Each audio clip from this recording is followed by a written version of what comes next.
ERP implementations the right way, how Agile is leading to digital transformation failure, and how to localize your AI strategy. Those are just a few of the topics we're going to cover here in episode number 190 of Transformation Ground Control.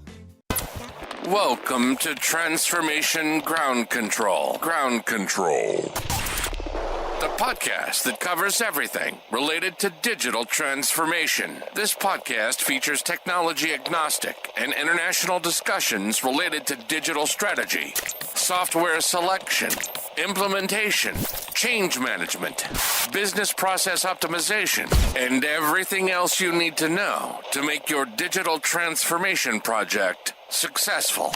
Whether you're embarking on an ERP implementation, supply chain transformation, or any other business or digital transformation, this podcast is for you.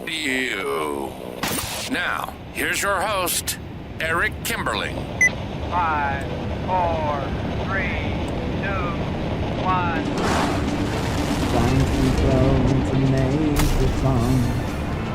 Hello, welcome to Transformation Ground Control, episode number 190. My name's Eric Kimberling, CEO of Third Stage Consulting. We're an independent consulting firm that helps clients throughout the world with their digital transformation journeys. This podcast is about everything related to digital transformation, including the people, process, technology, and strategy sides of transformation. And joining me, as always, is our co-host, Darian Chwialkowski. Darian, thanks for being here today. Yeah, thanks for having me. Great episode planned for you here today. Transformation Ground Control is the name of the podcast. It's also the name of the website you can go to, transformationgroundcontrol.com, to see all the past episodes of this show. You can also subscribe to it on whatever platform you listen or watch, and you can find new episodes of this show every Wednesday. It is sponsored by Third Stage Consulting Group and produced by Major Tom Productions. So thank you for being here today. We've got a great show for you. We're going to cover a lot of different stuff, as always, all stuff related to digital transformation, though. We're going to get into some social media questions to start here in just a moment, some questions we've received on our social media channels. And then we're going to get into some newsworthy topics. We're going to talk about how GM is laying off more than 1,000 employees in its software and services division. And then we're also going to talk about how nations are developing sovereign AI strategies to ensure their AI systems reflect local values, languages, and regulations. So we'll talk about the localization of AI strategies there as well. And then later in the show, we'll have our main guest here. Our main interview guest is Beaubouef, who's an author and consultant in the digital transformation and ERP space. And he's going to be on the show talking about ERP implementations done the right way. You know, what is the right way to do an ERP implementation? That's what we're going to talk about later today. And then finally, after Brett's on the show, we are also going to talk about how Agile leads to digital transformation and ERP software failure. So you'll want to stick around for that very controversial topic, and be curious to hear your thoughts on that discussion here from the audience. So before we jump in and get to our newsworthy topics and our guest here today, Darian, what social media questions have we gotten here recently? Yeah, so our first one is, I still don't understand why the market is allowed to just say S4HANA and pretend like it's one product that is so great. Their chief product officer is quoted saying S4HANA public and private clouds are two separate products. He's also quoted saying they only plan to build 70% of the functionality a business needs, and that partners in other companies should not build out the remaining 30%. Eric, what are your thoughts on this? Do you agree that the market pretends like S4HANA is just one product, or are you kind of on the other side of that? Well, I think it's interesting because SAP used to be known for having its own single product or single ERP system that was built from the ground up themselves. But in more recent years with the S4HANA platform, in particular, SAP has taken a different approach where they've become somewhat of a multi-system vendor. You know, they've got not only different versions of S4HANA with public and private cloud, as you mentioned, but they also have different systems that are required to bolt on to S4HANA to get it to work as a fully functioning, robust ERP system. So you look at some of the acquisitions SAP has made with Ariba on the procurement side and Concur on the time and expense reporting side, and SuccessFactors within HR tech and HCM. You know, those are just a few examples of some of the systems that SAP has acquired and bolted onto or attempted to bolt onto S4HANA. And to your point, even that, whether you're public or private cloud with S4HANA, even if you've sort of honed in on one version of S4HANA, you still have these other systems that you've got to plug in to make it work. So I think it is a little misleading to say it's one single system or one throat to choke or a fully integrated system, because it's really not. There are multiple systems, multiple versions of S4HANA as well. For sure. That makes sense. So I guess this person had a point to, saying that, it's not just one product, it's multiple different products. And that's Yeah, what the market should, I guess, recognize. yeah, I Our would second agree. social question today is these rankings are getting crazy and so frustrating. Obviously, because my business isn't even on the list. And seems like SAP people just put everything in one S4 bucket and pretend like it does everything. So this is kind of like the same type of question, I guess, or comment that, the SAP people are thinking the S4 HANA bucket is just one thing and that one thing does everything. And then what the ranking is for, that ERP system as S4 HANA isn't just one thing. Yeah, it's a good question, and it's a good relevant point that not only applies to SAP with S4HANA, but it applies to other vendors too. A lot of vendors are out there, selling a single product or a single branded product, you should call it. Like for example, Infor has Cloud Suite. If you do an Infor Cloud Suite implementation, you're usually not implementing just one system. Usually it's multiple systems. You've got certainly some of the newer stuff that's been built within Cloud Suite, but then you still have Infor M3, for example, that's a legacy product that is required to have certain functionality that hasn't yet been built in Cloud Suite. So, in the case of Infor and Microsoft is the same way. The Oracle Fusion as well. You've got multiple systems you've got to sort of patch together to get it to work as one fully functioning system. I think ERP vendors are actually becoming more of a best of breed model of vendor than they have in the past. I mean, you just, with this quick adoption to the cloud or this quick pivot to the cloud that these vendors have made, they just haven't been able to rewrite their software fast enough to create a single system. So it's understandable why they're doing it. Plus, the world is changing so fast and they want to be flexible and provide, a multitude of solutions to customers. And oftentimes the way they do that is they go out and acquire other systems and then they try to piece that together, patch it together with their core ERP system. So, vendors strategically, I don't think they've come out and said this, but it seems like a lot of software vendors are pursuing more of a best of breed model, but then they turn around and try and sell it as a single fully integrated ERP system. Not just SAP though. It's a lot of software vendors doing that same thing. For sure. How could people be aware of that when, vendors are trying to sell them something? It's a good question. I mean, when you're getting your RFP responses, for example, you want to make sure you have the vendor specify what module or what system is going to satisfy your different requirements.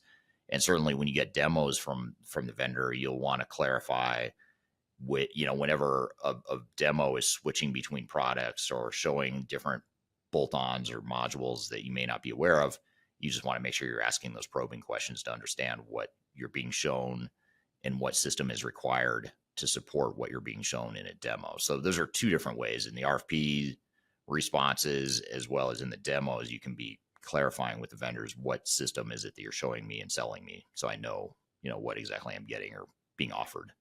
For sure. That's some really good advice, I guess, for people, if they're in that process of getting their RFPs back or in that demo process. Different companies can watch out for those things that vendors maybe aren't going to clarify necessarily for them without any questions asked. But those were some really great questions.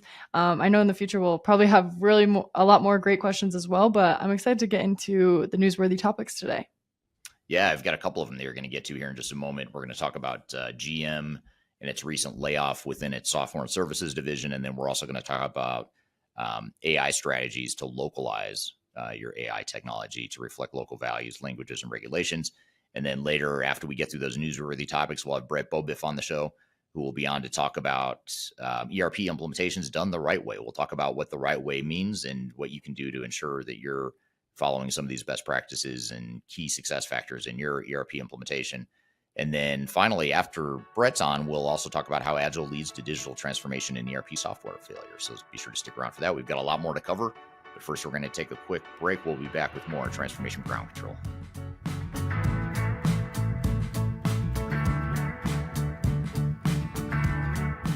Hi, this is Eric Kimberling with Third Stage Consulting, and I want to invite you to join our annual tech agnostic conference called Digital Stratosphere. Digital Stratosphere is a conference that features some of the industry's brightest minds, greatest thinkers, and it's a great opportunity to network with peers, other industry people, other CIOs, other project team members that are going through digital transformations or ERP implementations. We've got a great lineup of speakers this year. It's a 3-day event, a lot of great entertainment, networking opportunities. I'll be there as one of the keynote speakers, along with some of my favorite speakers in the industry as well, both within Third Stage Consulting, but also outside the company as well. So I encourage you to check it out and learn more. You can go to stratosphere2024.com to learn more about the event. You can see the agenda, the way it's shaping up, and you can see some of the past testimonials of people that have attended. And the event is October 2nd through the 4th, 2024. It's going to be based in Denver, Colorado, downtown Denver, beautiful downtown Denver in the fall, which is a great time to visit Denver if you haven't been. Again, stratosphere2024.com. Check out the agenda. Check out our early bird pricing for passes. And the other beautiful things, if you can't be here in person in Denver, which we hope you can, but if you can't, you can also join remotely as well. We have virtual passes available as well, so you're able to join from wherever in the world you might want to join from. So stratosphere2024.com, check it out, and I hope to see you there. The last thing you want to have happen is for your digital transformation to end up in court. I've been doing this for 20 years and I have seen everything. My name is Marcus Harris. I'm a software and technology attorney focusing my practice on drafting and negotiating software-related contracts and litigating software disputes across the country. Feel free to reach out to us at taftlaw.com. We'd love to talk to you about the litigation process and what you can expect.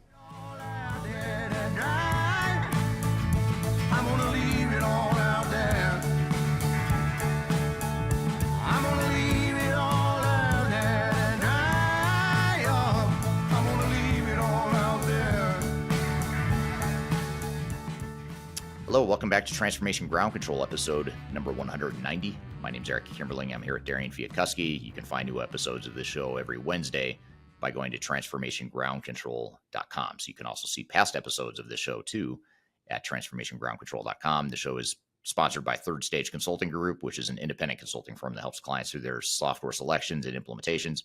So be sure to check us out at thirdstage-consulting.com.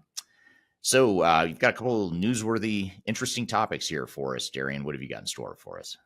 Yeah, so this first one is an article that discusses General Motors laying off more than 1,000 employees in its software and services division, signaling a potential shift in the company's digital transformation strategy.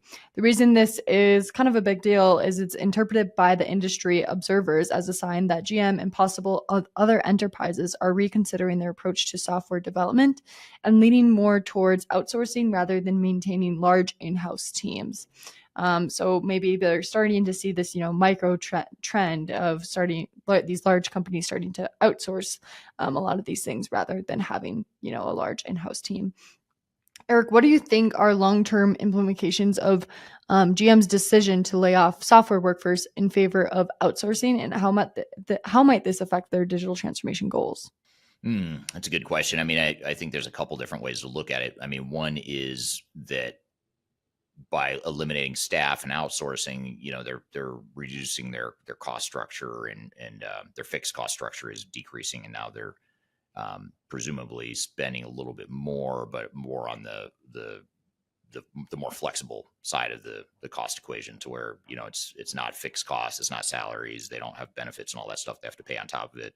So I imagine that's probably why they did it, or that's a part of why they do it. I know publicly traded companies oftentimes are under that pressure to reduce their fixed costs, even if it means they're just going to shift that spending to outside spending with partners.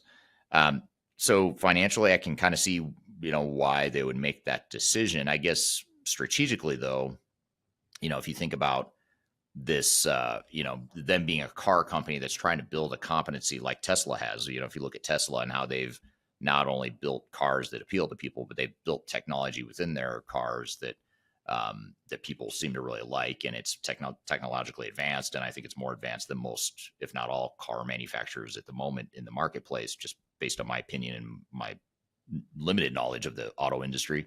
But I think the interesting thing, though, the interesting question I have is, are they trying to build this out as a way to differentiate themselves, to make, people want GM cars more because of the technology they have? They could do that by outsourcing that development of technology, but by outsourcing it, you're sort of outsourcing that potential advantage. So, versus like you look at the Coca-Cola model, where they've always been known for kind of fiercely protecting their IP and the recipe behind Coca-Cola, because that is their competitive advantage. They didn't outsource the development of the product. They didn't outsource, really anything when it came to the product, because that was their core advantage that no one can replicate now. So it makes you wonder, like, is that the right approach for GM financially? Maybe, as we talked about, but strategically, I don't know. I kind of question whether or not that's the right answer longer term. And it almost seems like they're viewing the technology piece as, not an afterthought, but just something that they can outsource versus building that competency in-house and building that as a competitive differentiator longer term. Seems like they're not doing that. So it makes you wonder, why are you spending all this money if you're just spending money on something that could be easily replicated by someone else? So that'd be my knee-jerk reaction to it.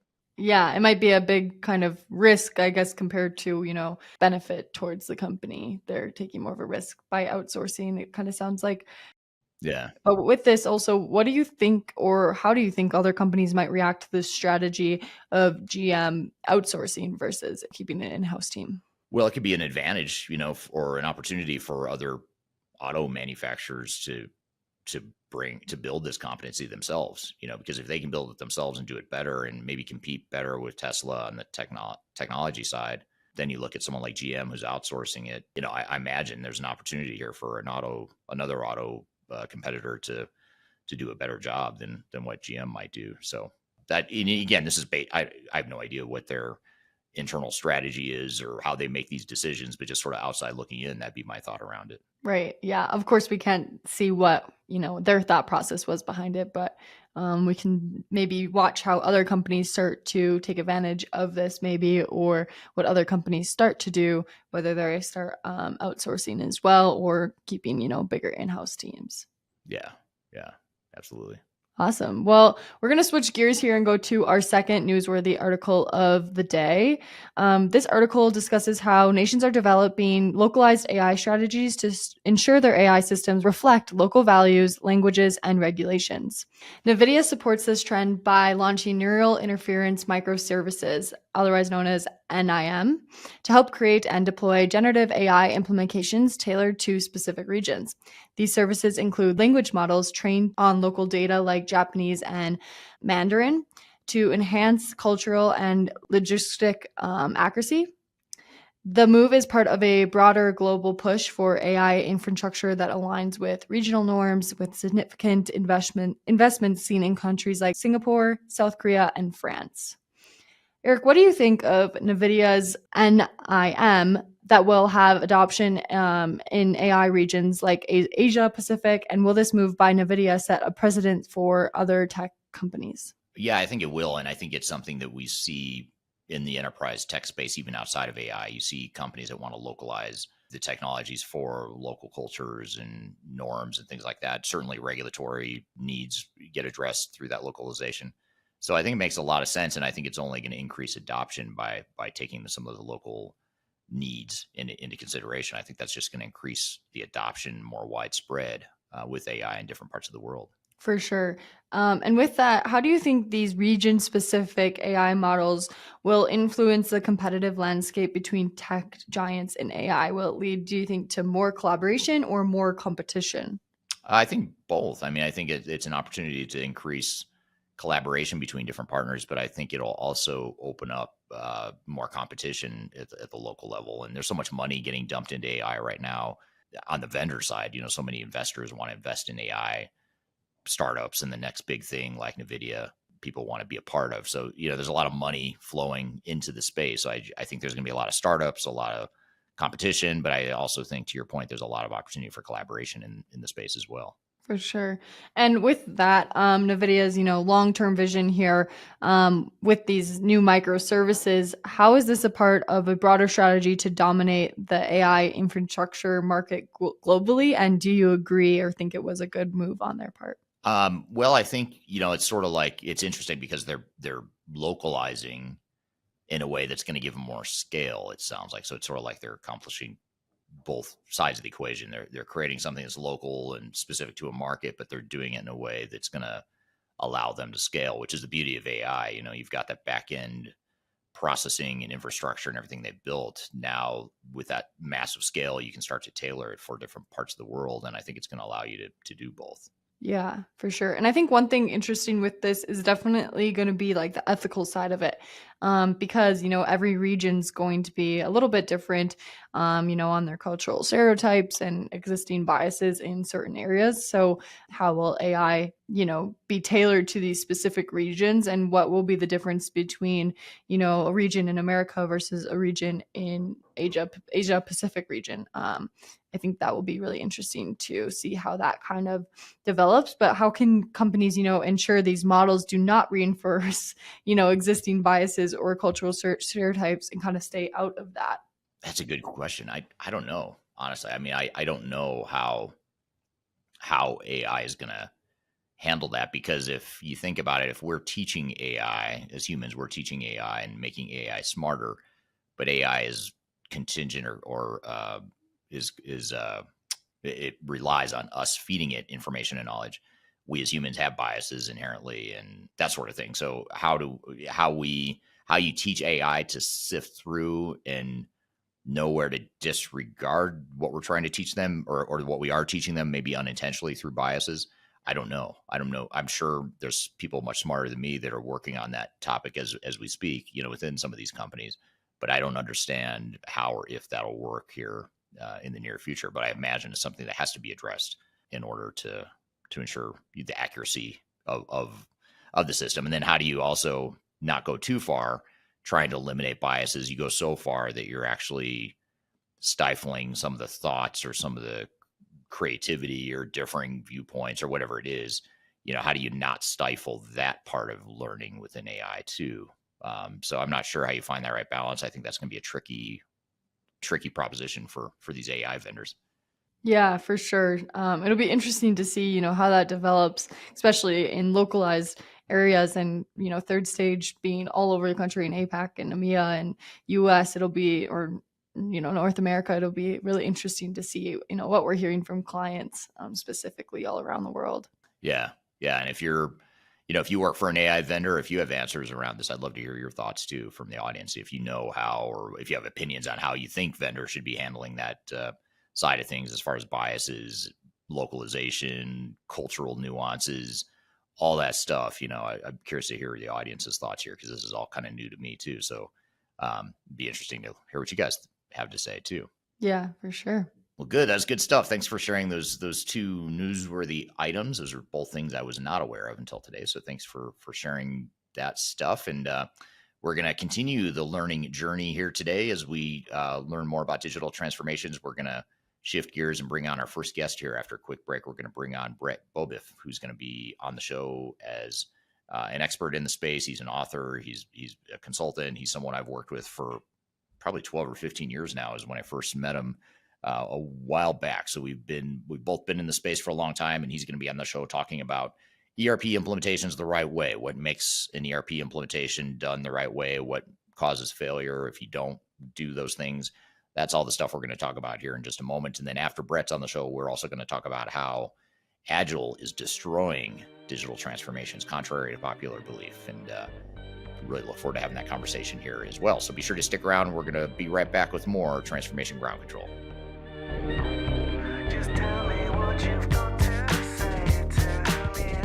I've been waiting for so long to hear. I'm excited to share our newly released 2024 Digital Enterprise Operations Report. This free download is available on the Third Stage website at thirdstage-consulting.com. This report is truly packed full of technology-independent and agnostic insights for your project to ensure that you're strategically optimized for success. Download your copy today with the QR code in front of me, or visit our website for more details. Hi, this is Eric Kimberling with Third Stage Consulting and your host of Transformation Ground Control. I want to encourage you to read our Guide to Organizational Change Management. It's a free report or free guide that we publish. It's one that I actually wrote that talks about best practices and lessons learned as it relates to change management. So as you know, on this podcast, we cover a lot of stuff related to the human sides of change, organizational change management, including training, communications, org design, all kinds of stuff as it relates to change management. So if you're trying to learn more about change management, or you're looking for more direction and ideas on how to get started on your change management strategy and your overall journey, be sure to check out this guide. You can read it by scanning the QR code on the screen in front of you, or in the links below for this particular podcast episode. You can find a link to take you to the page that'll allow you to register to go ahead and download that and read it for free. So be sure to check it out. It's the Guide to Organizational Change Management, written by yours truly. I hope you enjoy it. Let me know what you think, and hope you enjoy the rest of this episode. I could never be the right kind of girl for you. I could never be your woman. Hello, welcome to Transformation Ground Control, episode number 190. My name is Eric Kimberling here with Darian Chwialkowski. You can find new episodes of this show every Wednesday by going to transformationgroundcontrol.com. You can also find past episodes of the show at transformationgroundcontrol.com.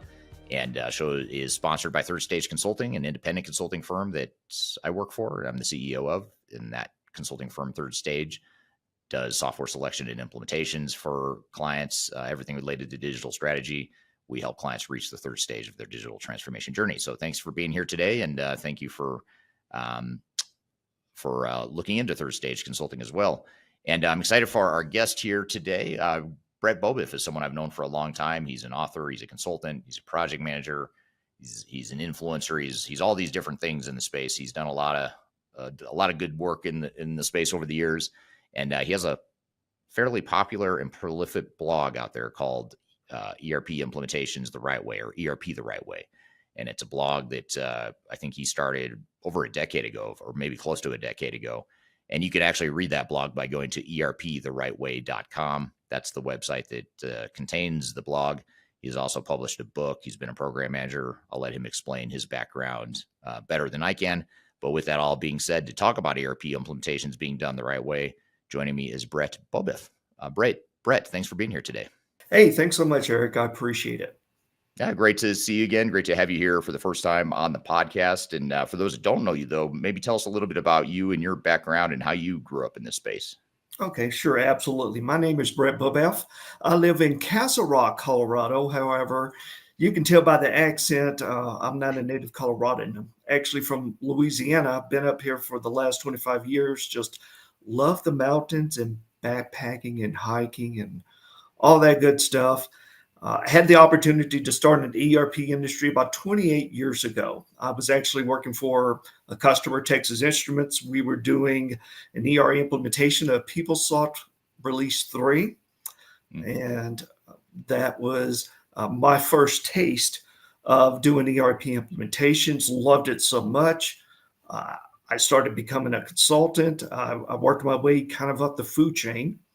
So I started as a technical consultant, then functional consultant, solution architect, then project manager, program manager, and then director. So also during that time, I had the opportunity of being a IT director for an ERP implementation, and was able to see that perspective from a after go live support. Also spent some time in Oracle doing business value realization, where we actually would come back after the implementation and see how the business metrics have improved. Also, what were some of the KPIs that the customer wanted to focus on, and then come up with plans as far as incrementally hitting those KPIs. And then currently right now, I'm kind of at large looking for my next project, but the last 2 years I spent getting back into project management, and it really leads back to my passion, which is writing on ERP implementations. I'm a kind of person that I need to have hands-on experience and always be involved in something to get the right and the best perspective. There's a lot of content that's out there, Eric, but when you live it, when you do it every day, I think that gives you some credibility.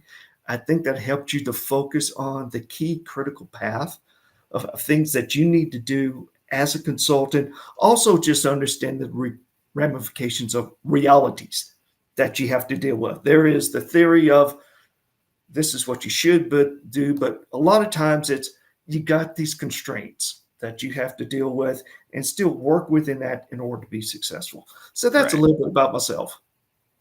Right. So you and I kind of grew up or started growing up in the space right around the same time, 25 Right. years ago. And you early on, and I only say this because I've been reading your stuff for a long time. And in fact, I think that's how I first came to know you, probably 12 years ago or something like that, maybe longer. But tell us about this blog. You started a blog called ERP the Right Way, and you've had this blog for a long time. You've published a lot. You're very prolific in the space. Tell us about the blog, what inspired you start it, when you started it, all that good stuff. Okay, well, I'll take a step before that. And it was an opportunity, sometimes whenever, you're let go from a job, it's hard to see that as an opportunity. But I really saw that as an opportunity. I was ending up a particular effort and I had this additional spare time. So I wrote a book on ERP implementation best practices. And having that time off gave me the opportunity to do that. Now, during that time, I kind of grew up in ERP from different roles and perspectives. And that, I think, helped me to have different insights that I wasn't seeing out there in other books. So that was my passion that was really driving me in writing that book. So wrote that book, and then as you write a book, you step back for a couple of years and you look and say, you know what, I could have said that a little better. Or you know what, I learned something new here. And instead of, writing another book or another edition, I said, I tell you what, let's start with a blog, because I wanted to have some interactions with my audience and more real time to get feedback to, give me guidance in terms of, okay, this is helping me versus this is not helping me. So I started a blog called ERP the Right Way. I've been blogging for about 8 to 10 years. And I do about 4 postings a year. And again, knowing the proliferation of information that's out there, I really wanted to write something that had meat on it, that, different players, whether it be an executive making key decisions, an SI partner, a consultant, or even the vendor, could look at this, read this blog and say, get something out of it. So because of that, I spend more time than I think most doing research, doing insight, seeing what's already out there, because I don't like to repeat or provide a unique perspective that some people don't see. And I've been doing that and enjoy it. I love sharing my knowledge. It's my hobby. It's one of my many hobbies. Wouldn't necessarily say it's it's the greatest. It's an exciting hobby, but it's something I like to do and enjoy. Is to share information with others, and as I get that feedback, I learn to be a better consultant. Yeah. Yeah, and you're very good at it. That you're good at explaining pretty meaty topics in a fairly simple and easy to understand way. And we're going to get into some of those threads and some of those themes in some of your work here in just a moment. Before I jump into my first question, though, for you, Brett, my first question about your work, I want to say hello to the audience here, to some of the people that have commented where they're joining from today. We've got James from Hereford, UK. Thanks for being here again today, James. Carol Ann from Ontario, Canada. Alcinda from Johannesburg, South Africa. Andy from Minneapolis. Victoria from Canada. Thank you all for being here today. Hardik from Copenhagen, Denmark. Frank from London, UK. Zulfikar from India. Thank you for being here. And I'm going to try pronouncing this, and I apologize. I'm going to call you Uba, even though that's not your full name. I'll say Uba from Dubai. Thank you for being here today. Tamara from South Africa. Thank you. So great audience here today. Thank you for chiming in where you're joining from today. People all over the world here to hear this conversation here today, Brett. So thanks for the audience for being here. And of course, thank you for being here, Brett. So let's start with understanding what it means to, when we say ERP the right way. I'm going to use air quotes here. The right way. There's a right way and there is a wrong way. I mean, believe it or not. I mean, it almost sounds too simple to be true, but it is true. I mean, there are things that if you do things the right way, you're a lot more likely to be successful than the common mistakes that are made. But when you've emphasized the importance of doing ERP the right way in your work and just your experience and your writings, what does that mean? I mean, what does that mean, and why is it so critical to organizations? Eric, that's an excellent question. And I really thought long and hard about it. At first it sounded like a catchy tune. Right. And I said, "Ooh, I can see Eric doing air quotes on this." It's really doing right by your stakeholders and your partners. It's doing the right thing. And I know it probably says, well, that doesn't sound complicated. It's really not. Again, there's a lot of information. We've been doing ERP implementations for the last probably 30 years. And you and I, and I'm sure all of these experts on the call today, we can go through and identify pains and problems and challenges. There's nothing new under the sun. But doing it the right way. Now, I'll give you some examples of what I mean by that. And and forgive me, I'm kind of a passionate person. And when it especially comes to this, I get a little passionate. It's doing right by your stakeholders and your customers. So case in point, let's talk about the three key players in an ERP implementation. Let's start with customers. Okay, so customers.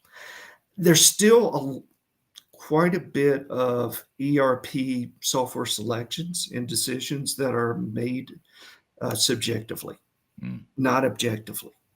And, that always sends inappropriate or wrong expectations. Sooner or later, that'll come back to bite you. So that's one area that customers may not put in the effort needed to fully realize and have an objective means to see all the different perspectives of software. And when I say software, it's more than software. Software is just a small piece of it. It's more services. What kind of services are going to be there since we're going to the cloud? It's knowing and understanding that, seeing that larger picture. From an SI partner perspective, it's about having the right people on the job. And it's also knowing and realize that an ERP implementation is not a part-time project. Yeah. It's having people dedicated. And what I mean by dedicated, it's not like, okay, you get a name resource, but they're spending the majority of their time working on that project. I can ask you as a customer, do you feel comfortable having maybe a dedicated name, but they're only working 50% on your ERP project? Odds are no. Right. So it's making that investment there. From a vendor perspective, and you can tell it's also about having shared risk and rewards. You look at most of the contracts that are out there today with major ERP vendors. Most of the risk is with the customer as far as that implementation be success. The SI partner has some, but the vendor doesn't have necessarily much stake in the game. It's still like the old traditional, if you remember the on-premise, I'll sell you the software and then I go away. Still some of that mentality is out there. And I know Constellation Research did a paper last week talking about where they were starting to see customers get a little more frustrated that they weren't getting the value out of their ERP investments. So making that stretch, I think it's important whenever you do talk partnerships. It's a real partnership. That means shared risk and rewards. For SI partners, that means having dedicated people working on that project, also focusing on the end goal of not necessarily, it has to be more than contract obligations. Right. If your goal for success is fulfilling your contract obligations, that's not yes, it's partially in the best interest of your customer, right? That's something you have to do legally. You're bound by it. But really, to get them successful, you have to stretch, go beyond that. And my blog is talking about here's these areas where we need to stretch.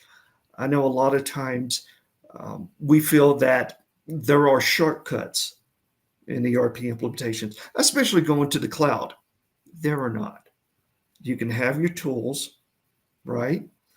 And you can have, I have my own methodology. Well, fine, Eric, you and I, we can sit here, we can develop our own methodology in about 10 minutes, right? That's not going to do it. It's really about the execution, and implementing ERP is hard. Yeah. It just is. And having realistic expectations, Right. not only in the software, but also as a customer. I know sometimes I see customers where they take on responsibilities they have no business taking on. Like, for example, and you can probably share this as well, organizational change. That's Mhm. usually an area that gets negotiated back.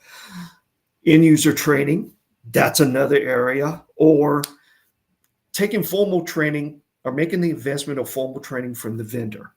Now, you're depending on the SI partner to do that. Well, that really depends on how good of a trainer is the consultant.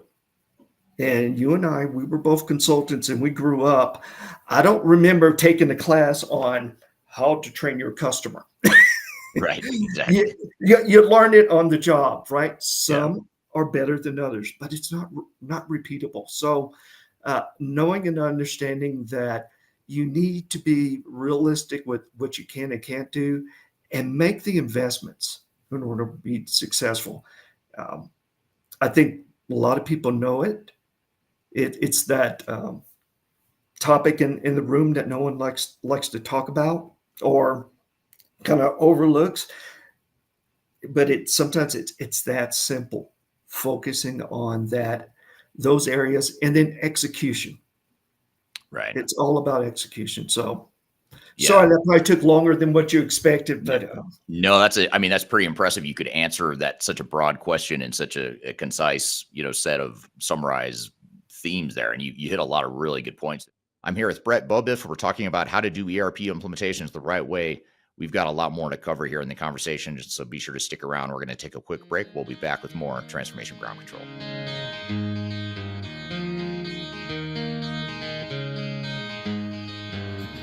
Could you whisper in my ear? I recently published my first book. It's called The Final Countdown: Strategies to Reach the Third Stage of Digital Transformation.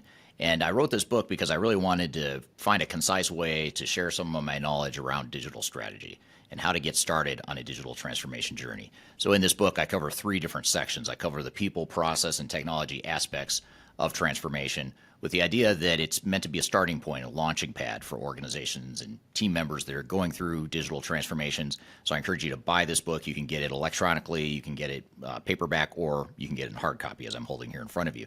You can get it by going to thefinalcountdown.com. You can also search for it on Amazon if you shop at Amazon. Otherwise, just go to thefinalcountdown.com. Love to hear your feedback on this book as well. So I hope you check it out and hope you enjoy. Interested in working for a company that truly values your unique skills and experience? Here at Third Stage, we don't hire based on resumes alone.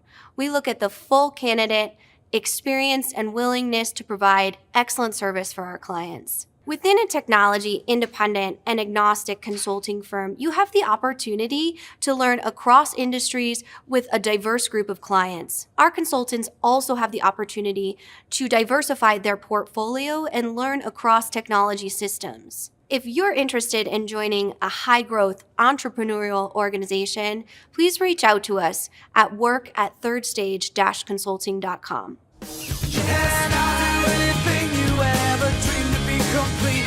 Yes, I'm enough. That's all. Hello and welcome back to episode number 190 of Transformation Ground Control. My name is Eric Kimberling here at Darian Chwialkowski. You can find new episodes of this show every Wednesday by going to transformationgroundcontrol.com. This show is sponsored by Third Stage Consulting Group, which is an independent consulting firm that helps clients through the world with their digital transformation journeys. And the show is produced by Major Tom Productions. And I'm here with Brett Beaubouef. We're talking about how to do ERP implementations the right way. Your comment about the contracts. Your contract's not going to guarantee success. You could have a fully compliant situation where you've been fully compliant with your contract. Vendor has delivered perfectly to that contract. right. And you could still end up with a complete failure on your hands. And guess what? It may not even be the vendor's fault. It may Yes, not be, sir. It may not be that they didn't deliver a functioning, working ERP system. It's the other stuff that's not going to show up in a contract. And it's, you know what I mean? So how do you how do you you talked about educating customers too, or educating Mhm. clients in kind of understanding their situation, but how do you help clients understand that, okay, vendor did what they're supposed to over here. They did A, B, and C, check, check Mhm. all the things on the contract, but there's more to it than that. Like, how do you connect that dots or fill that gap for customers when you're Well, you working? know what? I'm actually working on a blog on that right now, Eric, and actually something that you taught me when we worked together in the past that worked out well is, you know, having in clauses and metrics that um, make sure that the vendor continues to have skin in the game, Mm, if I can say it bluntly like that. yeah. Case in point, the key references clause, where you should be able to identify, okay, here are some not key references, key resources. My apologies. Key resources that are on this project. They're always going to be on this project. So no switching out. They're Right. always going to be on this project. But also going to that next step, Eric, is a certain minimum percentage. They have to be on there because having that, ensures that, there's that continuation because usually with SI partners, they definitely start off with the best that they have available, right? Yeah. And then you slowly build those relationships, but those relationships are more tactics, I call them, not really formal relationships. And if there's a switch in those resources, sometimes you lose that relationship value. And sometimes it feels like you're having to re-explain that again. I've heard that from customers, as a concern that they're having to retell the story over and over again. I think you lose momentum. In a perfect world, there should be a merging, right? But I rarely see that happen. So that's one area that I would call out, and I would recommend to Mm, customers to say, "Hey, you know what? Yes, there's some resources that may come in and come out, mostly from a technical perspective, but functionally, and then from a leadership perspective, I have the same people because I'm making an investment of time in these people that are going to help us execute faster. So that's one area. Number two, from a selection perspective, sometimes selection processes, and this is how I grew up, so it may have changed, but a lot of time and effort is spent on the software, seeing the software fit, seeing if they have these functionalities and capabilities. I recently did a LinkedIn survey and asking about what were the common issues and challenges. Over 80%, when I did a summary, it was informal, but a summary had to do with the customer and the SI mm, partner. interesting. Selecting the SI partner has more of an impact than even the software. Mm, Selecting the right one. And a lot of times those are in silos because you do the software selection and say, okay, we got the best software. Now SI partners, who should that be? A lot of times that's usually the SI partner that's bringing the business to the vendor. right. That's the priority. I would, pretty much insist on the vendor to put some skin in the game. It's like, no, you recommend to me who's the best. I am not going to go through this process again. You're going to recommend who's the best vendor for this. You do that internal analysis, you make that determination. I want to put you on the hook for that. And if they don't deliver, that's going to come back to you. Now, some vendors provide, that's a reason why they have, their own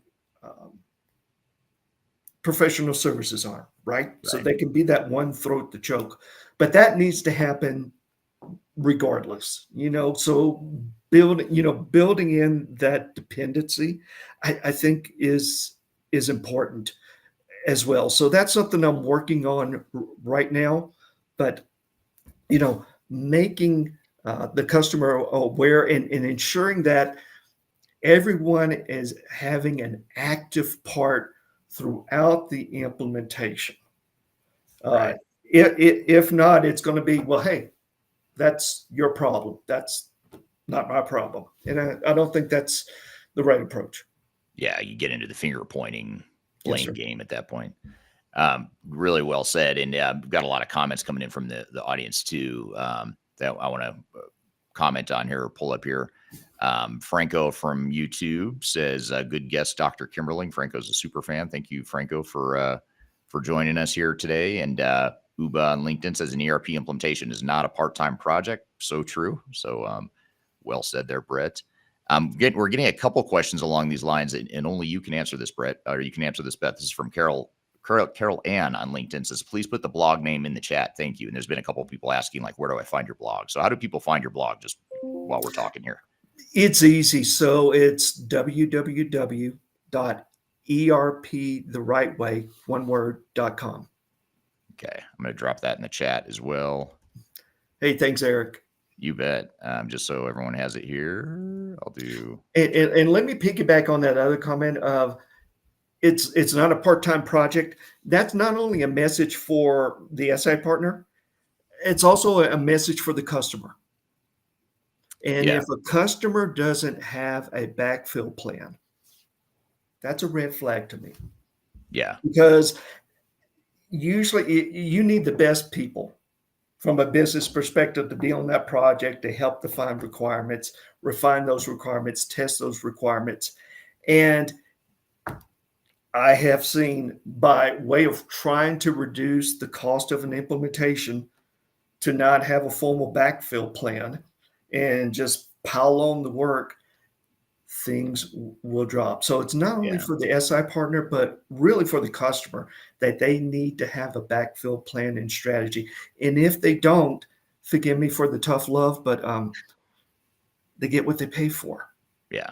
It's, Well, and what you're saying is so true, because it's not only on the surface about backfilling because you need the hours and the capacity internally. That is important, but it's Right. even more than that. It's more, you, the customer, need to take ownership of this project. You can't just outsource the whole thing to an SI, no matter how good the SI is. You talk about how, Yes, and I agree with you, by the way, choosing a really good SI with I don't want to say a subpar system, but choosing the SI is even more important than the vendor you choose, Mhm. than the software product you choose. And I totally agree with that.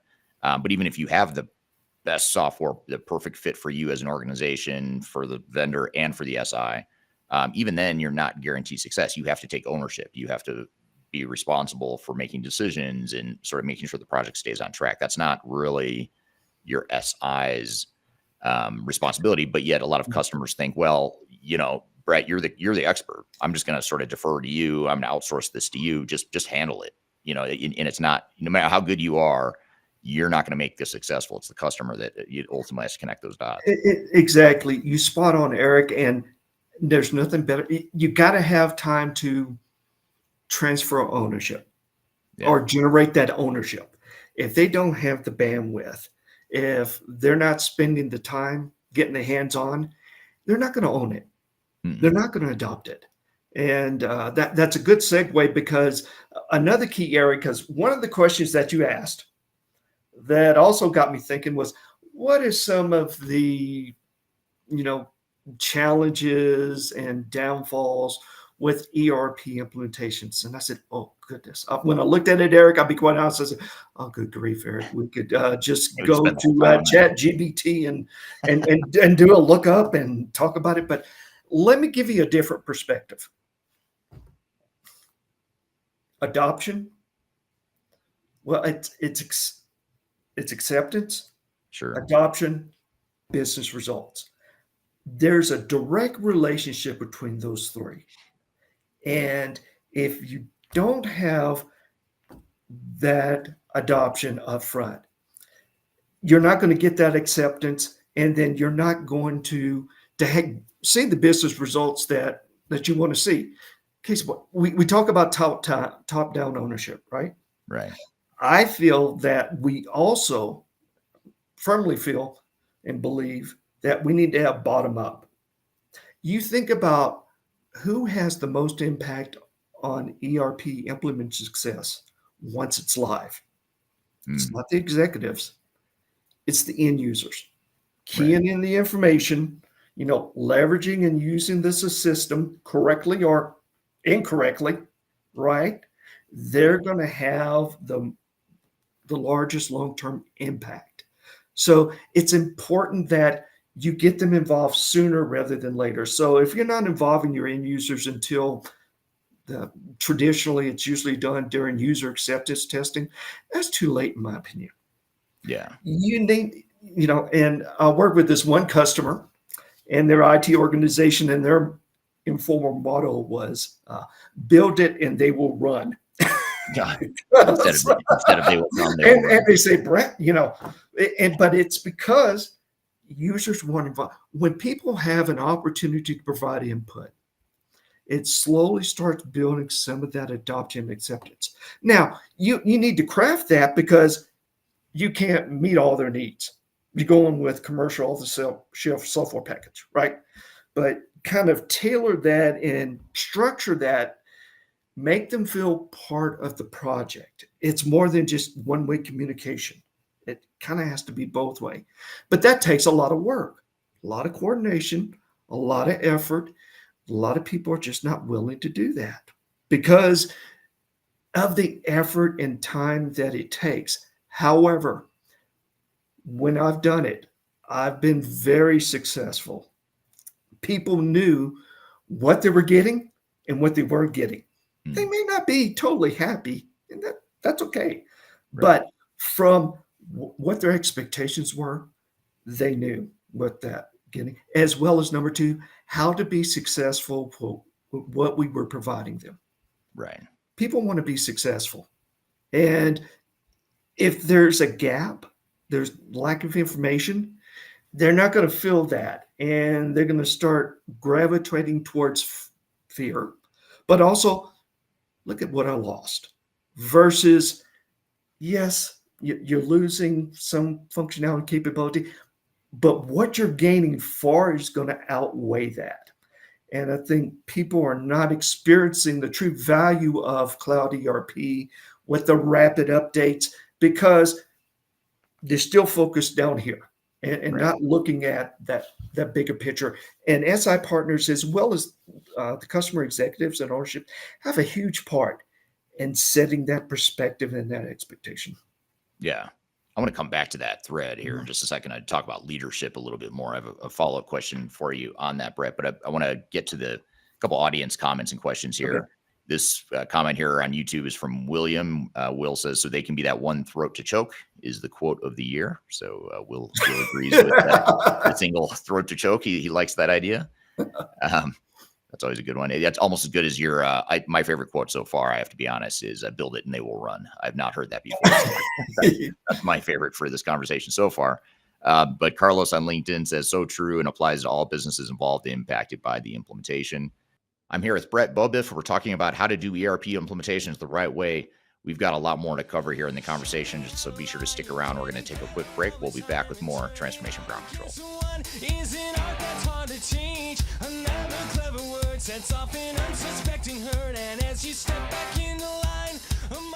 If you are involved in any sort of digital transformation or business change initiative, you'll want to download the Digital Transformation Report.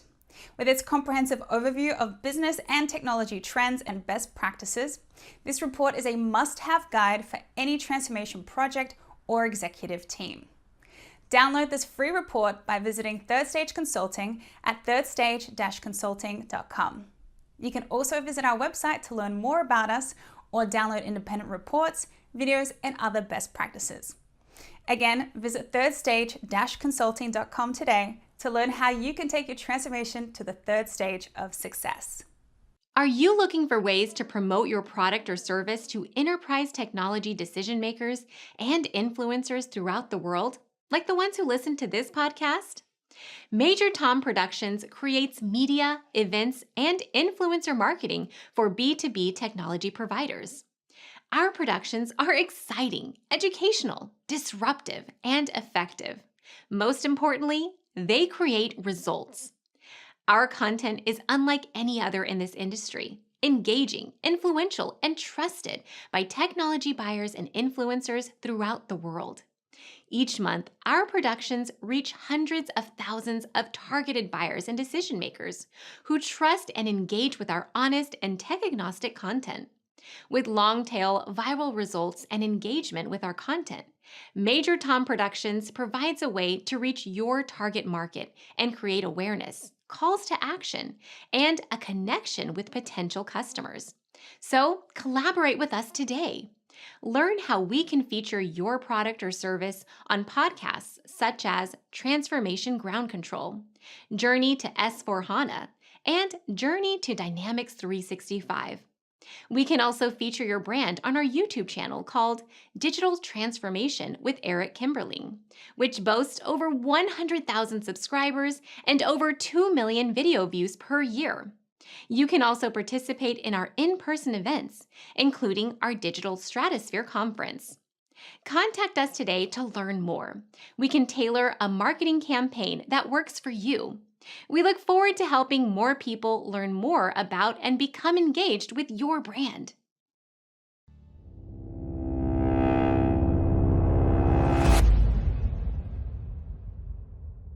With 1,000 lies in a good disguise, hit 'em right between the eyes, hit 'em right between the eyes. When you walk away. Hello and welcome back to episode number 190 of Transformation Ground Control. My name is Eric Kimberling here at Darian Chwialkowski. You can find new episodes of this show every Wednesday by going to transformationgroundcontrol.com. This show is sponsored by Third Stage Consulting Group, which is an independent consulting firm that helps clients through the world with their digital transformation journeys. And the show is produced by Major Tom Productions. And I'm here with Beaubouef. We're talking about how to do ERP implementations the right way. This is from Vida on LinkedIn. Says contract with vendor is a major concern as they twist as per their way. And it's a good point. Usually vendor contracts are written to favor them. And so you've got to negotiate and make sure you've got your own interest covered in there as well. So, I think the message here is that based on what you said, Brad, I don't think you're saying that contract negotiation is not important. You do need to negotiate contracts. Absolutely. But it's not, that alone is not going to save the day. That alone is not going to make sure this project is successful. No, and if I could stop you right quick, Eric, I'm going to switch roles and I'm going to ask you a question. Sure. Are you starting to see maybe more, or would you think vendors are maybe start having a little bit more flexibility in their contracting, because we are, I think, starting to see greater competition in the ERP cloud space? It seems like SAP's finally getting their ducks in a row, and Workday's kind of hitting on all cylinders. I know, what was it? Salesforce with their service now, they were looking at consumption service, contract offerings. What are your thoughts on that? Yeah, that's a great question. I think we are seeing a little bit of that. We are seeing a little bit of more flexibility, but I'd say it's not created equal for all customers. I mean, I think a bigger customer is going to get more attention and it's going to get more leverage, in changing some things in a contract, or at least adding clauses that protect their own interests. What we see a lot still with the small and mid market is an unwillingness to run things up the chain, or the vendor makes it a really big deal that they don't have authority to change some of these SaaS contracts, and they've got to run it up the flagpole, the chain of command in the organization, and it takes a while to get some of those concessions. So I'd say yes in some ways, but in other ways, the SaaS and cloud model in some ways supports more of a standardized cookie cutter contract, versus the old model of on-prem where you had so many different variables that you'd work into the contract. So in some ways, yes, but I think because of competition, like you said, that is creating some flexibility, but we still see a lot of mid-sized companies that aren't, a household name that every vendor is dying to get as a customer. They don't have quite as much flexibility or as much leverage in the relationship. That makes sense to me. I think there has to be, because ultimately the customer base is going to, or, market's going to drive this. Right. This additional flexibility. And yeah, we're not there yet, but just seeing that evolution, and as well as some additional comments out there, slowly but surely, we're kind of heading in the right direction. Yeah, absolutely. No, that's great. Great question there. Here's a question from LinkedIn. And the question is why the management team is not asking to resource the right person for ERP to functional heads. is that issue occur major coordination with vendor? I'm trying to understand it. There's a typo in there, so I'm not quite following the question. But I think the question is about, the management team. You were talking about how management has to carve out resources for a project. How do you handle that sort of coordination with the vendor, or I guess what's the client's role in working with the vendor once you've designated some of these resources? I'm not sure if that's exactly what you were asking or getting at, Vidang, but I'll sort of shift it to what I think you're asking. So what are your thoughts there, Brett, as far as coordinating with the vendor and getting the right resources from the internal team to coordinate with the vendor? I think we already kind of talked about previously about listing out those key resources and the amount of time that they're going to be dedicated on that project. That's number one. I'll be honest. Number two, I have no problem talking with consultants and saying, how many projects you're working? Right. And sometimes you can, tell us as a customer, if you feel that the functional consultant's on a call, not adding a lot of input, just like a fly on the wall, right. That kind of raises a red flag to me. I'd raise that sooner rather than later. And even if I have that perception, I would want to communicate that to the SI partner project manager, first and foremost. I say, hey, look, I want to make sure that I have their full attention because that's what I paid for and that's what I want. Showing up late to meetings is also one of those pet peeves that I have, but it also shows that, hey, sounds like this guy's just jumping from one customer or one to another, and that just doesn't sound right because I know each customer wants to make sure they get the maximum value and advice and guidance from that consultant. But when you're competing against multiple customers, that's not your problem.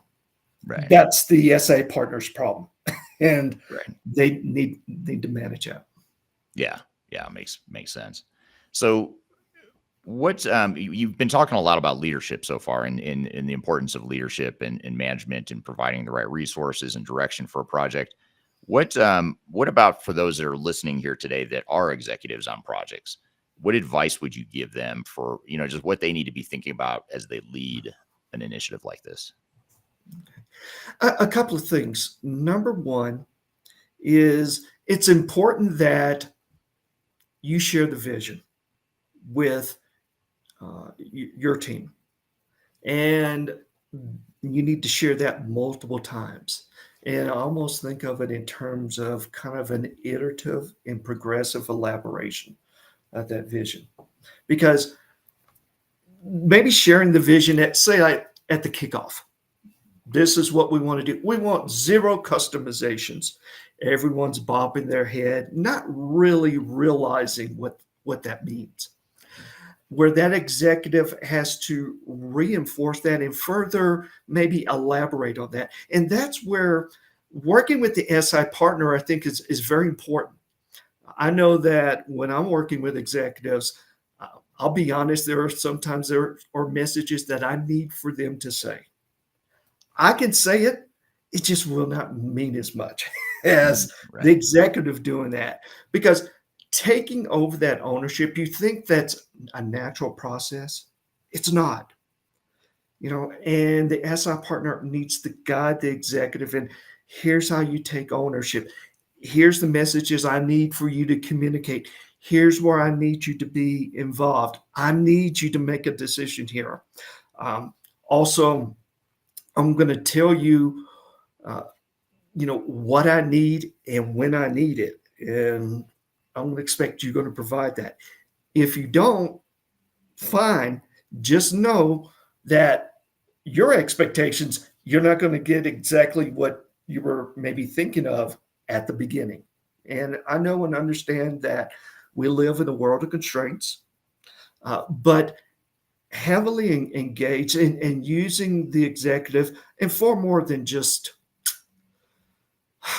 monthly steering committee meetings. Yeah. I mean, actually sometimes say like we're doing a fit gap. Yeah, that's a great time. I was like, Yeah. let me bring in the executive. This is where the rubber's going to meet the road.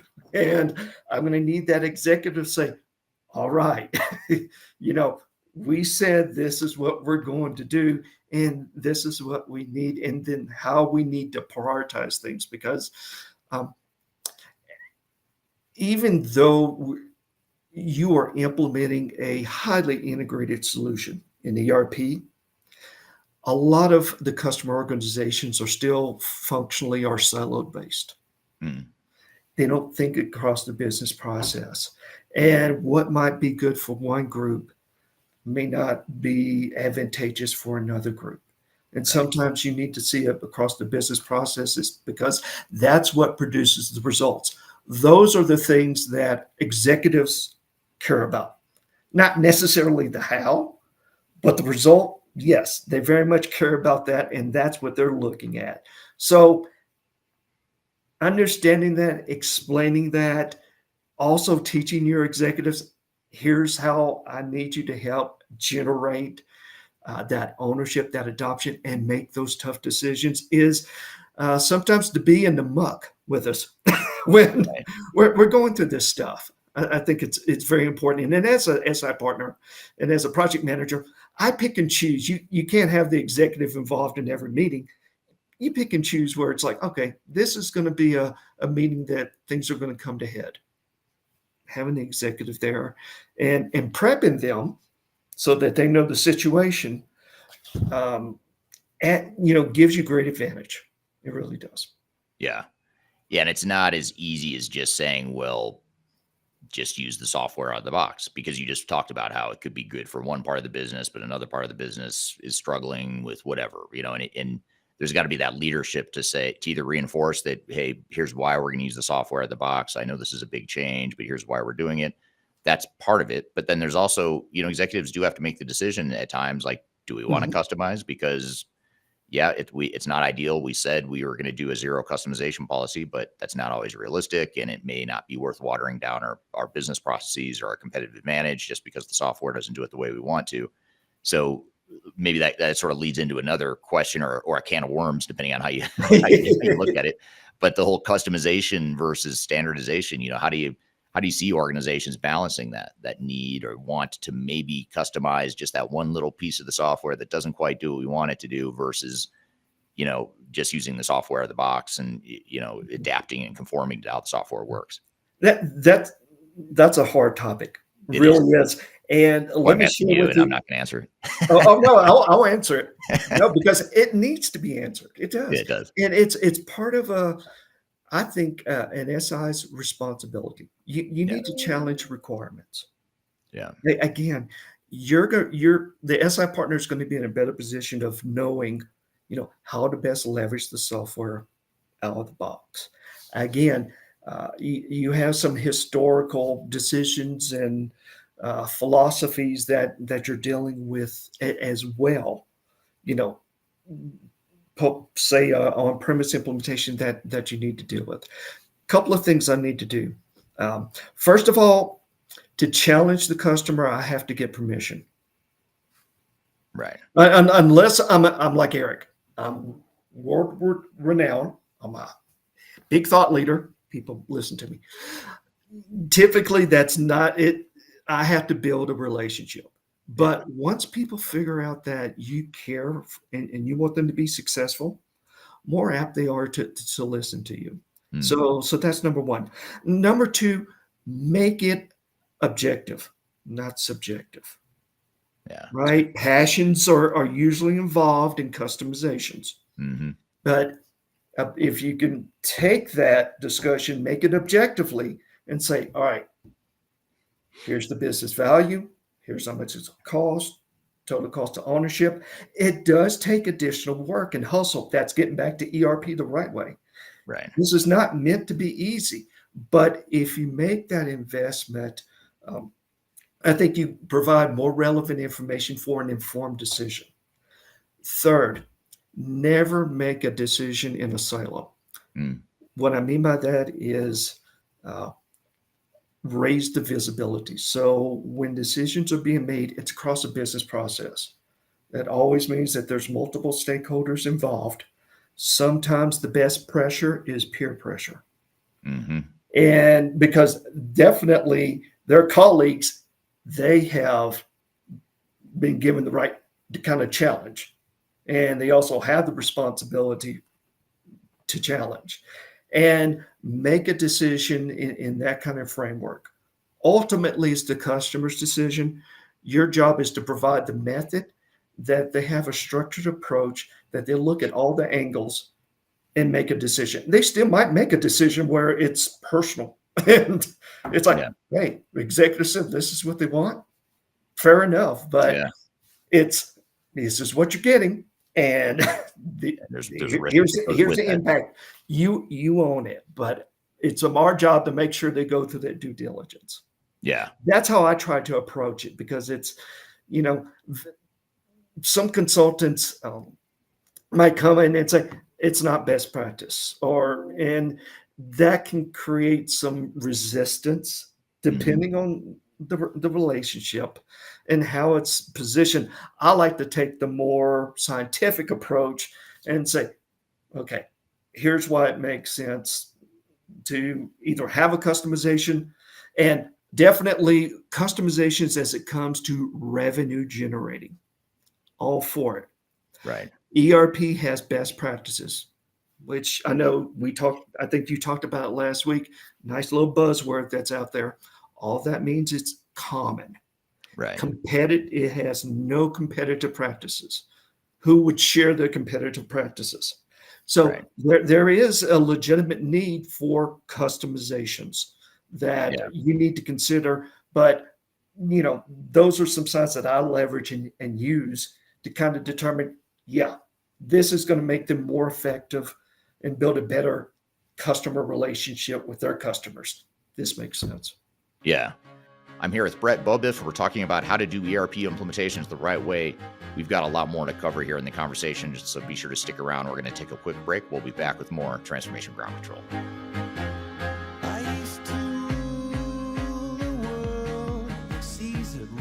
Hi, this is Eric Kimberling with Third Stage Consulting, and I want to invite you to join our annual tech agnostic conference called Digital Stratosphere. Digital Stratosphere is a conference that features some of the industry's brightest minds, greatest thinkers, and it's a great opportunity to network with peers, other industry people, other CIOs, other project team members that are going through digital transformations or ERP implementations. We've got a great lineup of speakers this year. It's a 3-day event, a lot of great entertainment, networking opportunities. I'll be there as one of the keynote speakers, along with some of my favorite speakers in the industry as well, both within Third Stage Consulting, but also outside the company as well. So I encourage you to check it out and learn more. You can go to stratosphere2024.com to learn more about the event. You can see the agenda, the way it's shaping up, and you can see some of the past testimonials of people that have attended. And the event is October 2nd through the 4th, 2024. It's going to be based in Denver, Colorado, downtown Denver, beautiful downtown Denver in the fall, which is a great time to visit Denver if you haven't been. Again, stratosphere2024.com. Check out the agenda. Check out our early bird pricing for passes. And the other beautiful things, if you can't be here in person in Denver, which we hope you can, but if you can't, you can also join remotely as well. We have virtual passes available as well, so you're able to join from wherever in the world you might want to join from. So stratosphere2024.com, check it out, and I hope to see you there. The last thing you want to have happen is for your digital transformation to end up in court. I've been doing this for 20 years and I have seen everything. My name is Marcus Harris. I'm a software and technology attorney focusing my practice on drafting and negotiating software-related contracts and litigating software disputes across the country. Feel free to reach out to us at taftlaw.com. We'd love to talk to you about the litigation process and what you can expect.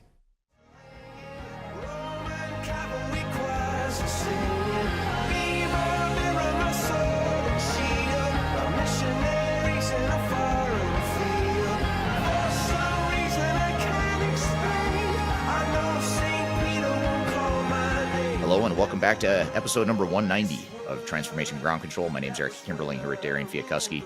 You can find new episodes of this show every Wednesday by going to transformationgroundcontrol.com.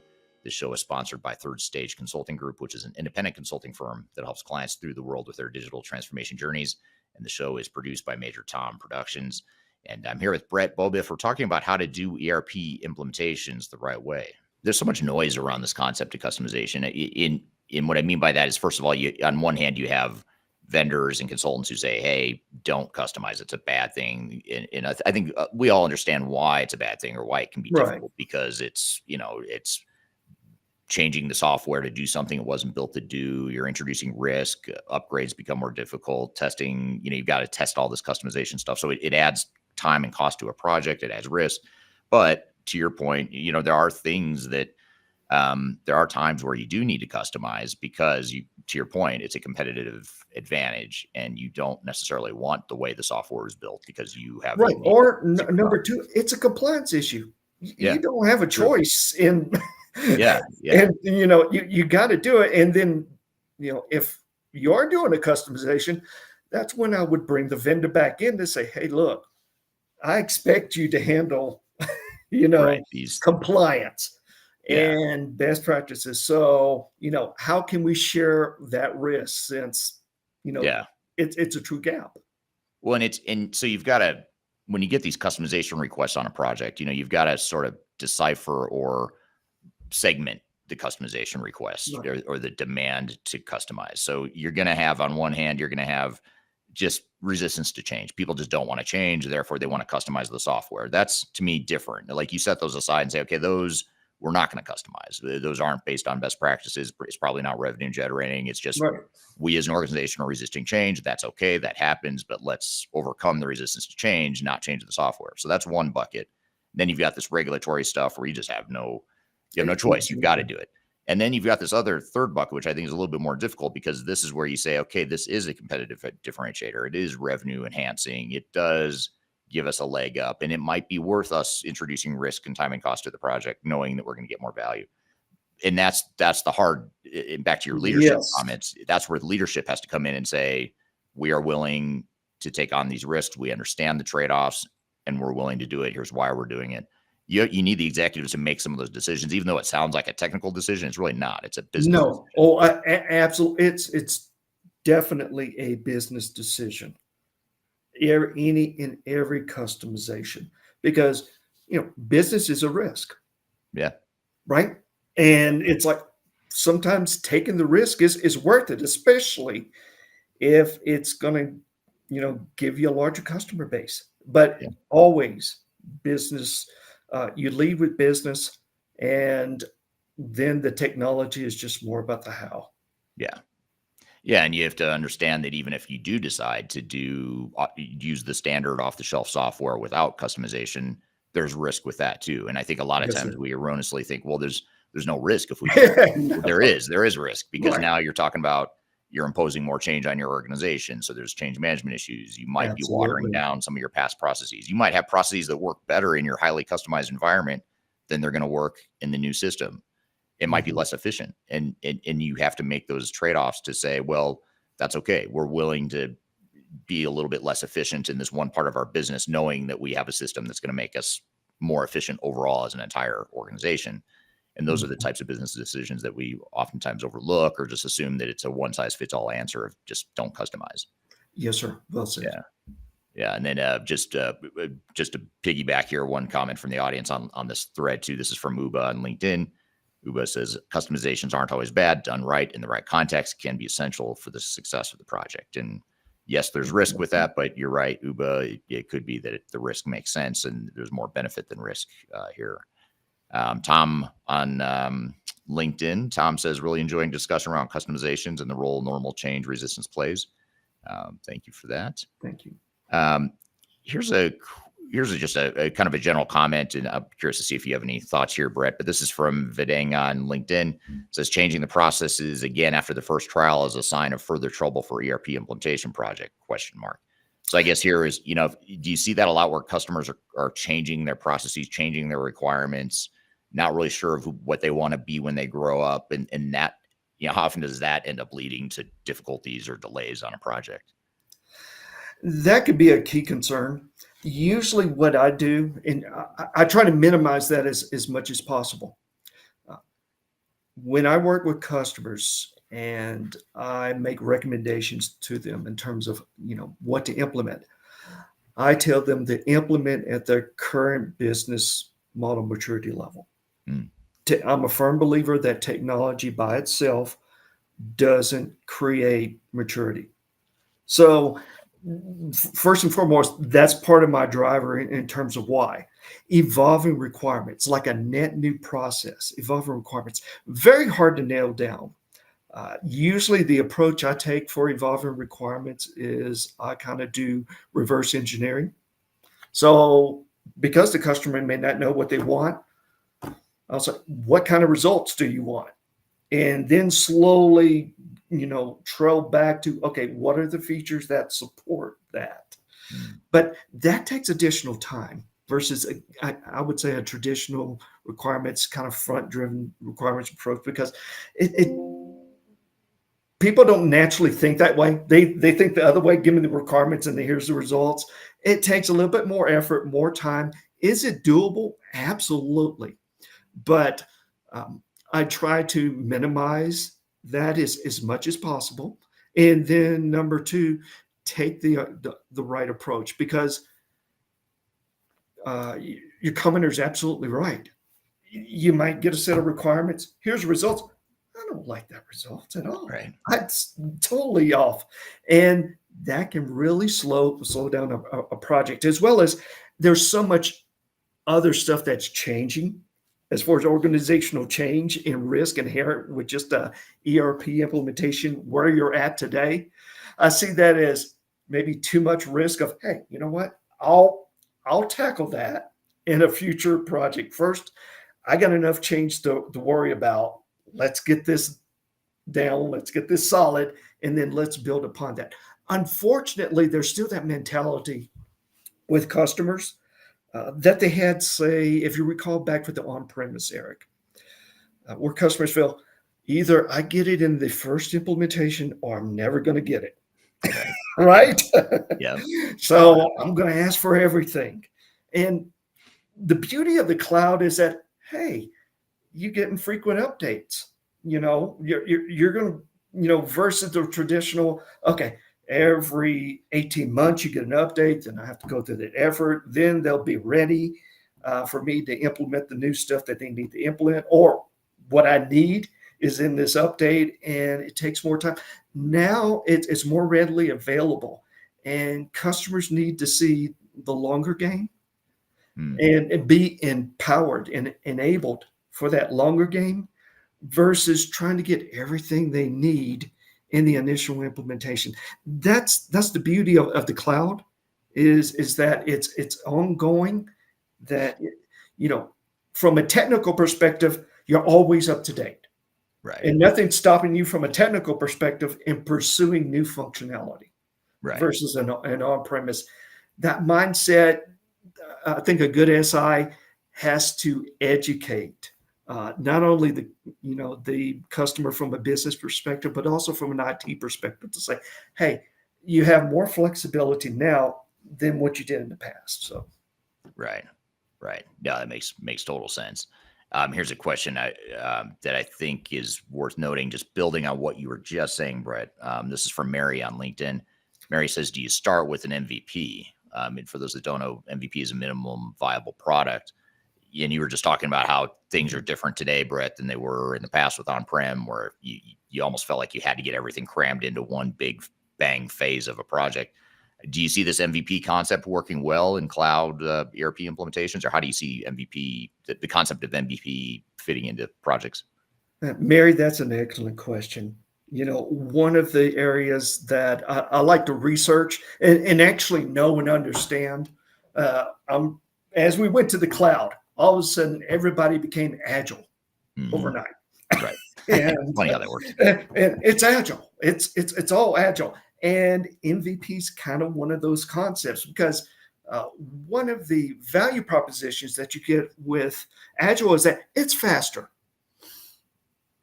In some respects, it can be faster, especially if you're going towards a minimum viable product. Yes, it's about getting software into production. So yes, I do believe in that. I think those are options that are there and available. I'll be honest, my experience when I use MVP is when I get called into troubled projects and the scope's already blown. And it's like, okay, we need to go live by June with something. I don't know what. Right. What can we go live with? Then I start looking at that MVP. And but typically my approach is, and I look at it from an adoption perspective. I need to give what the customer has today as much as possible. I know there's going to be areas I'm going to cut, but as much as possible, because I know the customer's going to feel like, okay, we went in the cloud, but I felt like I took a step back. There's some things I lost Right. in there.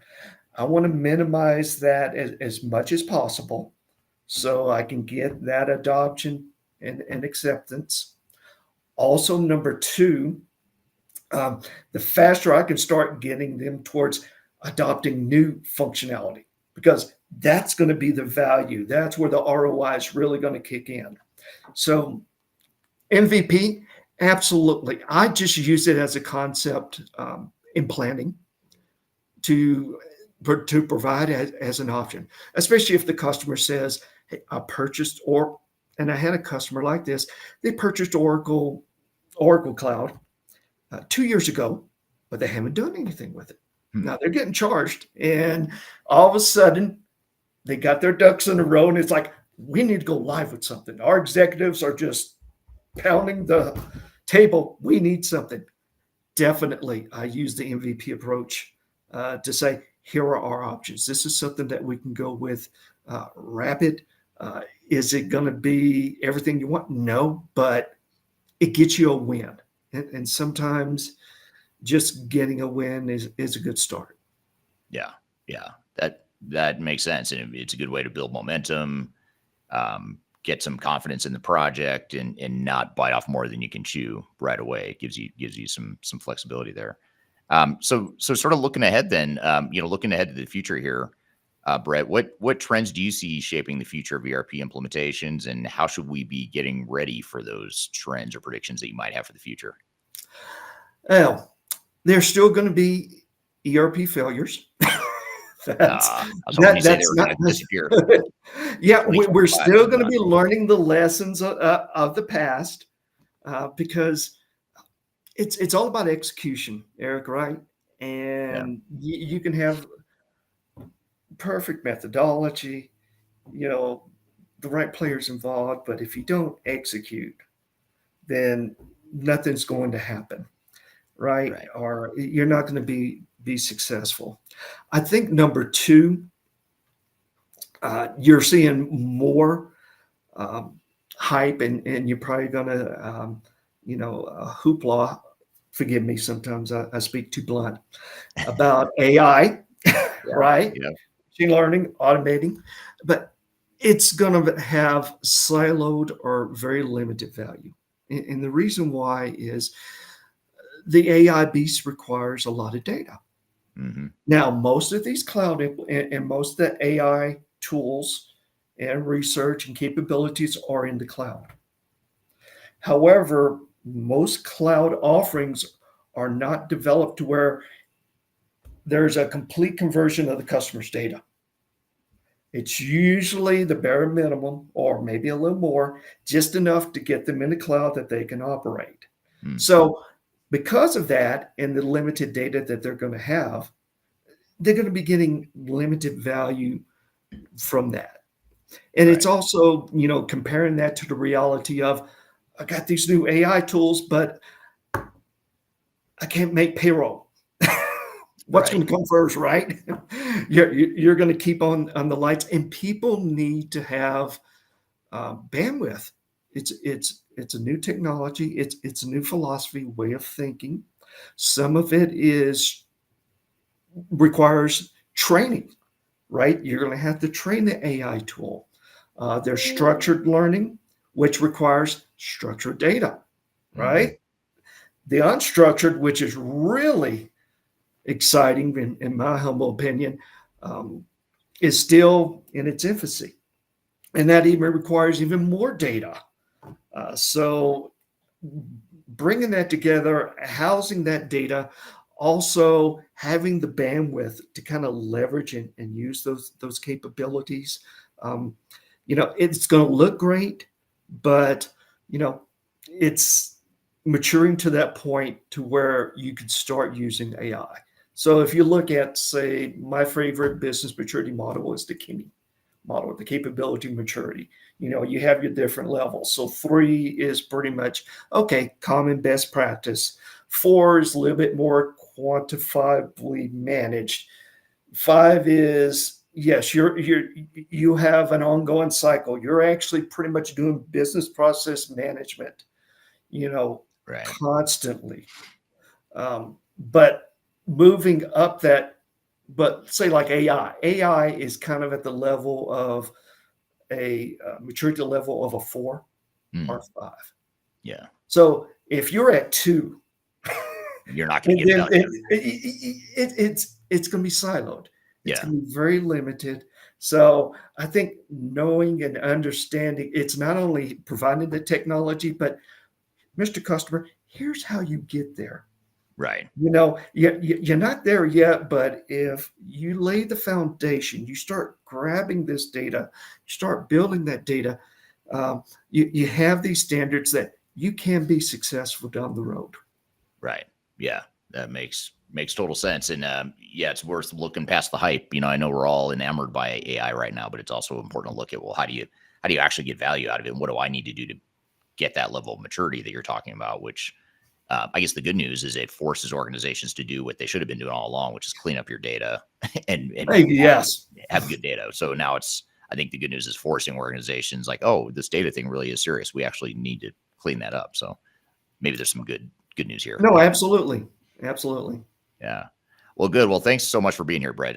Time flies when you're having fun, and we cover as much ground as we have. And I know there's a lot of ground we didn't cover. I had several other questions I was going to ask you. We didn't have time to get to them all, but I know the audience had more questions. So we'd love to have you on some time again in the future and keep the conversation going, because I think you've got a lot of wisdom, obviously, to share here. You share a lot here today, but you've got a lot more that we could learn from you. So thanks for being here today. No, and thank you, Eric, for all you do for the industry and sharing and getting out the word. It's really important.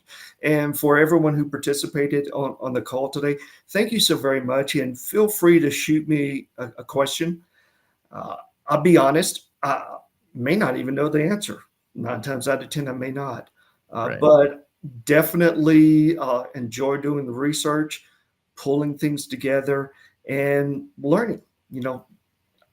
That's what makes me a better project manager and, more important, project leader, because I like the leadership a whole lot more than the management. Well, thank you, Brett. Thank you again for being here. Great conversation. And thank you to the audience for some really good questions there. There's some super fascinating comments and questions there. And we've got a lot more we're going to build on here with this conversation. We're also going to get into Agile and how Agile is destroying ERP implementations, just to sort of build on some of the stuff we talked about here with Brett. But first, we're going to take a quick break. We'll be back with more Transformation Ground Control.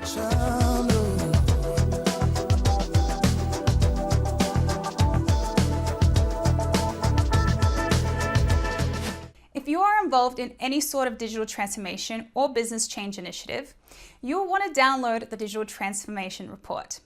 With its comprehensive overview of business and technology trends and best practices, this report is a must-have guide for any transformation project or executive team. Download this free report by visiting Third Stage Consulting at thirdstage-consulting.com. You can also visit our website to learn more about us or download independent reports, videos, and other best practices. Again, visit thirdstage-consulting.com today to learn how you can take your transformation to the third stage of success. Are you looking for ways to promote your product or service to enterprise technology decision makers and influencers throughout the world, like the ones who listen to this podcast? Major Tom Productions creates media, events, and influencer marketing for B2B technology providers. Our productions are exciting, educational, disruptive, and effective. Most importantly, they create results. Our content is unlike any other in this industry, engaging, influential, and trusted by technology buyers and influencers throughout the world. Each month, our productions reach hundreds of thousands of targeted buyers and decision makers who trust and engage with our honest and tech-agnostic content. With long-tail viral results and engagement with our content, Major Tom Productions provides a way to reach your target market and create awareness, calls to action, and a connection with potential customers. So, collaborate with us today. Learn how we can feature your product or service on podcasts such as Transformation Ground Control, Journey to S4HANA, and Journey to Dynamics 365. We can also feature your brand on our YouTube channel called Digital Transformation with Eric Kimberling, which boasts over 100,000 subscribers and over 2 million video views per year. You can also participate in our in-person events, including our Digital Stratosphere Conference. Contact us today to learn more. We can tailor a marketing campaign that works for you. We look forward to helping more people learn more about and become engaged with your brand.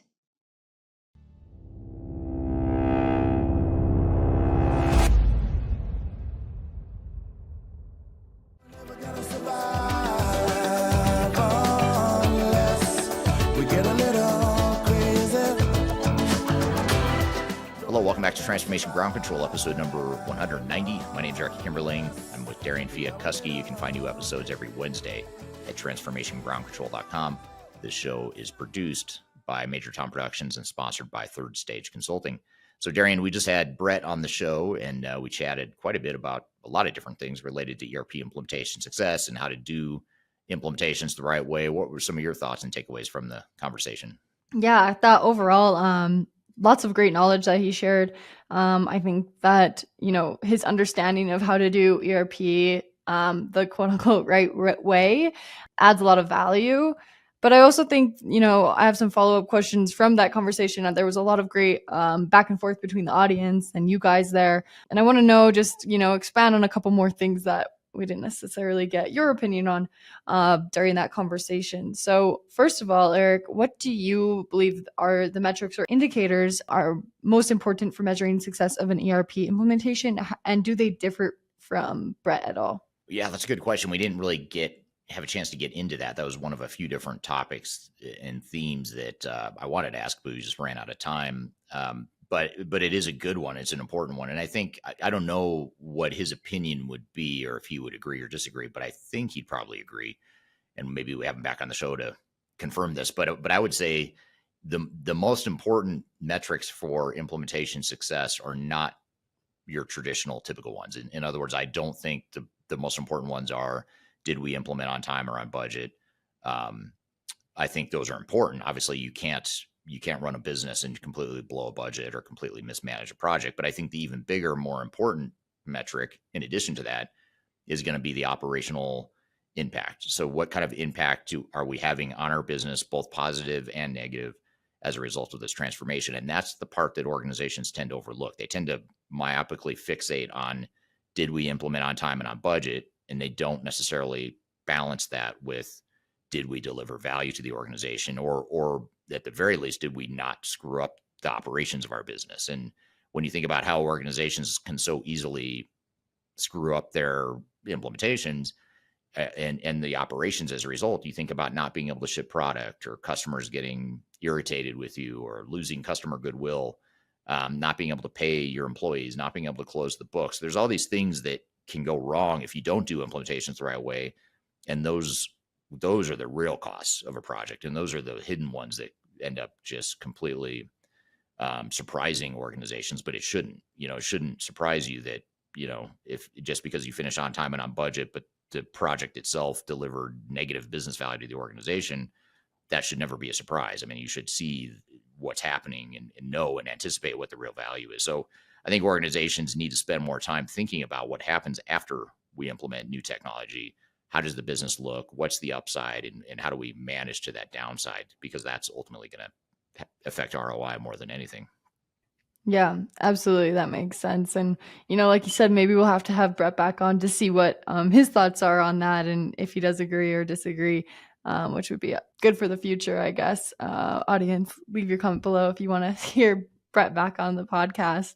But one more question kind of for future trends. I know we didn't really get to this either, but looking ahead, what trends do you see shaping the ERP implementations, and how should organizations prepare for that? Well, I think just to sort of come back to the way he answered that question, I thought it was interesting that he sort of said what he does not think is a trend. He didn't say these exact words, but this is my interpretation. I mean, he said that he didn't think AI was going to deliver much business value in the short term. So when we think about trends, there's a lot of buzz around AI, obviously, but I like that he's sort of challenging the conventional wisdom there that, yeah, AI is cool, but organizations don't have the maturity to take full advantage of it. And I totally agree with that, by the way. I think organizations have so many bigger fish to fry and so many bigger priorities right now, that just more fundamental priorities, that they need to clean up with their enterprise technology before they can get to that sort of higher level of self-actualization, on Maslow's hierarchy of needs, getting to that high level of self-actualization with artificial intelligence. Most organizations aren't ready for that. They've got to get their ducks in a row first before they take advantage of AI. So I think that was an interesting perspective, but that doesn't answer what I think some of the trends are. In my opinion, I think the best of breed model is going to continue to evolve and become more viable. Instead of the big single monolithic ERP systems, I think you're going to see more of a best of breed approach, especially with AI. I think that is something that AI is going to fuel a little bit more now, is because you can get away with having multiple systems now. When you have something as powerful as AI, it sort of mitigates that risk we had in the past of trying to patch together a hodgepodge of systems. Now you've got AI that doesn't solve all the problems, but it can tie together data and tie together workflows potentially better than a single ERP system could. So I think that's one thing, is that best of breed will continue to evolve. I think data management, data science is going to be super hot for the next decade or longer. So anyone that's going to school right now, if you take a couple courses in data science or get a minor in data science, I think that's going to be super valuable in the future. And if you're already in your career, it's an area that if you learn about it, I think it's going to help fuel or further your career for sure. So those are just a couple things. I do think, my most controversial prediction, I don't think it'll happen in 2025, but I'd say in the next 5 or 7 years, you'll start to see some of the fallout and some of the negative downside of cloud and SaaS adoption, because you're going to start to see that first wave of companies that outgrow their system or decide that they want to start, they've evolved as a company and they need to switch vendors. And I think you're going to see the pain of trying to switch your cloud solution, which is going to be a lot more painful than even switching your on-prem system was, back in the day. So I think that's going to create a lot of maybe a bit of a backlash. And I think the pendulum might swing a little bit away from this all-in commitment to cloud and SaaS solutions. I think you'll start to see some companies want to back off that a little bit and maybe not have so much vendor lock-in and so much committed to the cloud, just because it sort of, I think it's going to hamstring organizational flexibility in the future. But we haven't seen that yet because companies are still going through the adoption of cloud solutions for the first time. So that would be my more controversial, maybe not widely agreed upon prediction, but that'd be one thing I see in the coming years as well. Yeah, I think all those trends will be really interesting, or all the trends that you think may happen or that we may see the next few years will be interesting to, watch and see what really happens there. And it's same with, what Brett said, along with, not that he thinks it's necessarily a trend, but maybe a anti-trend of AI not being used in the near future, at least, or being super effective, or key point that organizations should be focusing on. So I think that's super interesting take as well. Yeah. And one thing he did mention in this conversation, we talked about toward the end of the conversation, we talked about the MVP, or minimum viable product concept that goes along with Agile. And that was one of the threads that we touched upon. And in fact, we're gonna continue with that thread on Agile here in just a moment. We're gonna play you a video clip from my YouTube channel where I talk about how Agile is destroying ERP implementations and digital transformations. And so we're going to play you this YouTube video, which generated a lot of conversation and interest, both positive and negative. We want to play this clip for you and get your feedback. What do you think about this whole argument I make in this video about how Agile is undermining the success of digital transformations? I'm going to play you that clip here in just a moment, but first we're going to take a quick break. We'll be back with more Transformation Ground Control.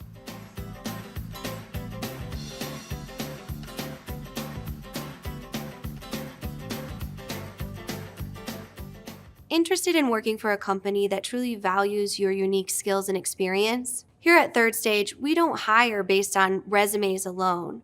We look at the full candidate, experience, and willingness to provide excellent service for our clients. Within a technology, independent, and agnostic consulting firm, you have the opportunity to learn across industries with a diverse group of clients. Our consultants also have the opportunity to diversify their portfolio and learn across technology systems. If you're interested in joining a high-growth entrepreneurial organization, please reach out to us at work@thirdstage-consulting.com. My name is Eric Kimberling, and I'm the CEO and founder of Third Stage Consulting. Before we dive too far into today's content, I want to invite you to learn a little bit more about Third Stage Consulting, who we are and what we do. I've included a link to a video right here that describes Third Stage in a bit more detail. It talks about our story, our history, our philosophy, our clients, our service offerings, and that sort of thing. But in general, what Third Stage Consulting does is we're an independent and tech-agnostic consulting provider. We help clients through their entire digital transformation life cycles, beginning with digital strategy, software evaluation and selection, all the way through and including implementation planning, implementation readiness, and the actual implementation itself. We're technology agnostic, so we only represent our clients' best interests. We do not represent software vendors. But having said that, we work very closely with software vendors, all the leading players that you can imagine we've worked with, both in helping clients evaluate and select them, but also in helping clients implement those solutions as well. So we have a very broad, objective, agnostic view of the market that is meant to really represent your interest as you go through your digital transformation. I also encourage you to scan this QR code right here to get access to our resource center. This resource center has a ton of information, a ton of ebooks that are free. You have access to top 10 software rankings, playbooks for how to make your project more successful, guides to change management, YouTube videos, all kinds of stuff that are going to help you through your digital transformation. So I encourage you to scan this QR code to get access to those resources. And please feel free to reach out to me directly to brainstorm ideas about your project. Even if it's just informally, you want to bounce around some ideas and get some informal advice, I'd be happy to spend some time with you. So feel free to reach out to me. I've included my contact information below. You can also find it in the description field of this video as well.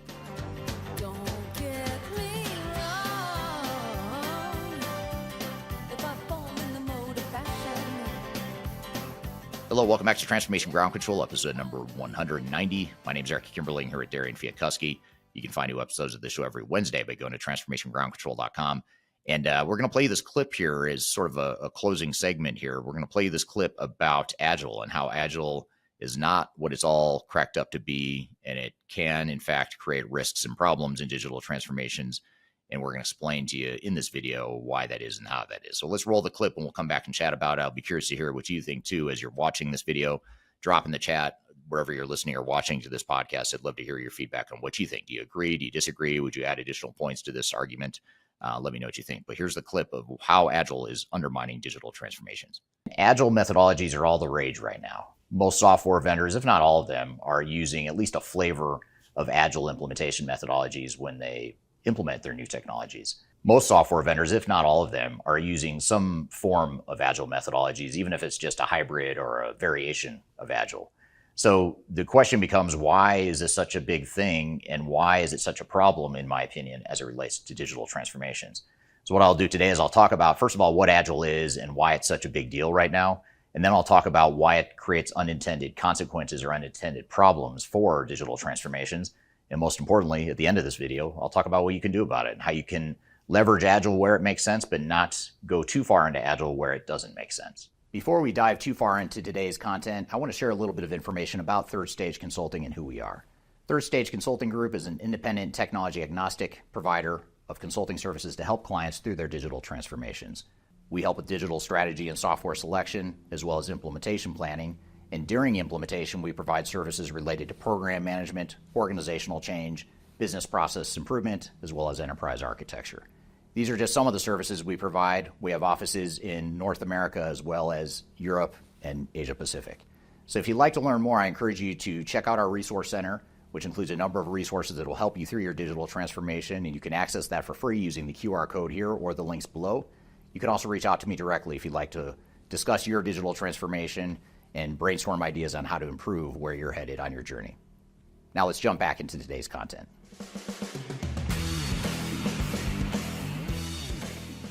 Real quickly, I want to describe the difference between Agile and Waterfall. Waterfall is a traditional software development methodology where you have clear sequential milestones and checkpoints along the way. Agile, on the other hand, is more focused on speed to value. It's focused on implementing technology quickly and getting feedback quickly from your user group. And I'm not going to dive into all the nuances of Agile versus Waterfall, but if you'd like to learn more about what Agile is and how it's different from Waterfall, I encourage you to check out this video right here on my YouTube channel. That video is solely focused on just differentiating between the two to help you define which makes the most sense for you. But what I'll do here today instead is talk about why Agile has become such a big deal. And the reason Agile is such a big trend right now is because historically, ERP implementations and digital transformations have failed. Organizations have taken too long to get the value they wanted out of the system. They've spent too much money, too much time, too many resources, and in many cases, they don't ever get the business value they expect out of the system. So what software vendors have done in a smart way is said, well, if waterfall might be the problem, then why don't we go with a faster Agile approach? And that's the mentality and sort of the pendulum swinging the other way. To add to this trend, there's another trend in the entrepreneurial community called lean startups and agile startups and minimum viable products. There's all these trends in the small business space that's focused on speed. How do we do things faster? How do we get products to market faster? How do we get a minimum viable product out there and then get feedback from customers? So there's two trends kind of happening in parallel that are fueling this focus on Agile and the focus on speed to value. And that's why Agile has become such a big part of digital transformations today. And it's also a great sales tactic because now software vendors can say, hey, I know our projects have failed in the past, and I know our projects have struggled in the past, but now we have an Agile methodology that'll solve the world's problems.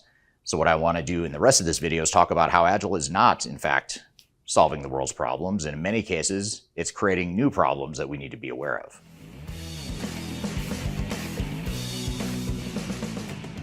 One of the core tenets or philosophies as it relates to Agile is that we don't want to take a lot of time up front defining our business processes, defining our requirements, defining end-to-end business processes and workflows, because that takes time. It slows down the process of getting technology out there and getting speed to value.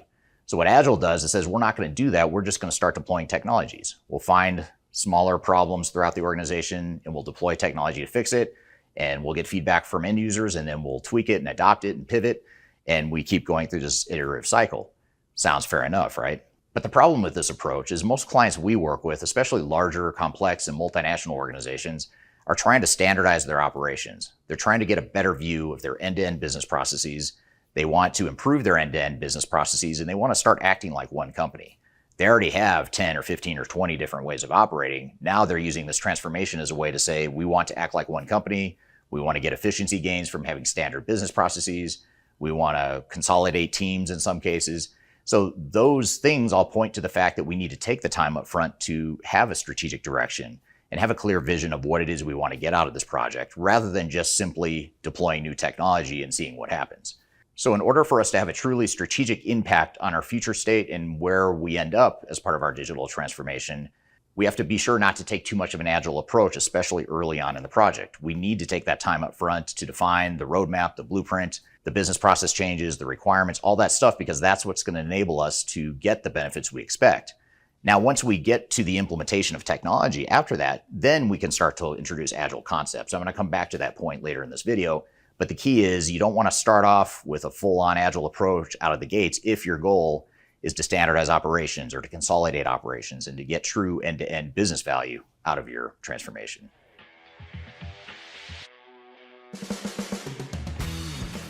I talked a moment ago about how Agile doesn't necessarily support the need for strategic direction and focusing on what you want to be when you grow up.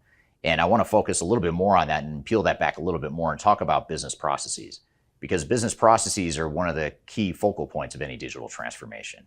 Most organizations are trying to improve their processes. They're trying to have some deliberate approach to how they create their new business processes, and they want to ensure that they actually roll out these new business processes as part of their transformation. If we create new technology and just put it in the hands of end users as fast as we can, that doesn't necessarily translate to new or better business processes. So taking the time up front to actually map out and sketch out your future state operating model, your end-to-end business processes, the way you're going to standardize or change the processes, how you're going to integrate processes, how you're going to organize the people around those business processes, That's all part of redesigning your organization and defining what the organization is going to look like in the future. And Agile doesn't necessarily support that. In fact, Agile runs counter to that concept, because if you think about it, what I'm advocating for is more that waterfall approach, where you take the time up front to define your end-to-end processes, define what you want your re-engineered processes to be, and then implement technologies behind that. Whereas Agile would probably flip that around and say, let's get technology out there, and we'll use that as a way to educate ourselves and inform ourselves how we might improve and make our business better. Now, the other part of this too is if we're going to invest heavily in new technologies, which most organizations are when they go through digital transformations, it's not enough to say we're just going to put the technology out there and see what happens and hope for the best and hope that we get business value out of it. Most organizations that our team works with in all countries of the world focus on how do we get business value. If we're going to invest X amount of money in technology, where's the business value? If we don't see the business value, then maybe we don't invest as much in the technology. In order to understand what the business value is, you have to understand what the business processes are going to be in the future and how they're going to change and how they're going to be improved. So all this is to say, you need that time up front, which is very anti-Agile. You need that time up front to define your future state processes, your requirements, and the overall design of the organization and the operations.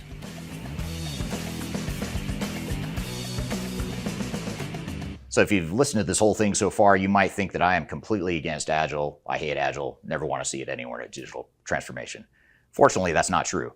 I do think there's value and merit in Agile, but only in moderation, just like anything. We don't want to double down and go all in on Agile when it doesn't make sense to our organization, but there are ways that we can leverage the value of an Agile mentality.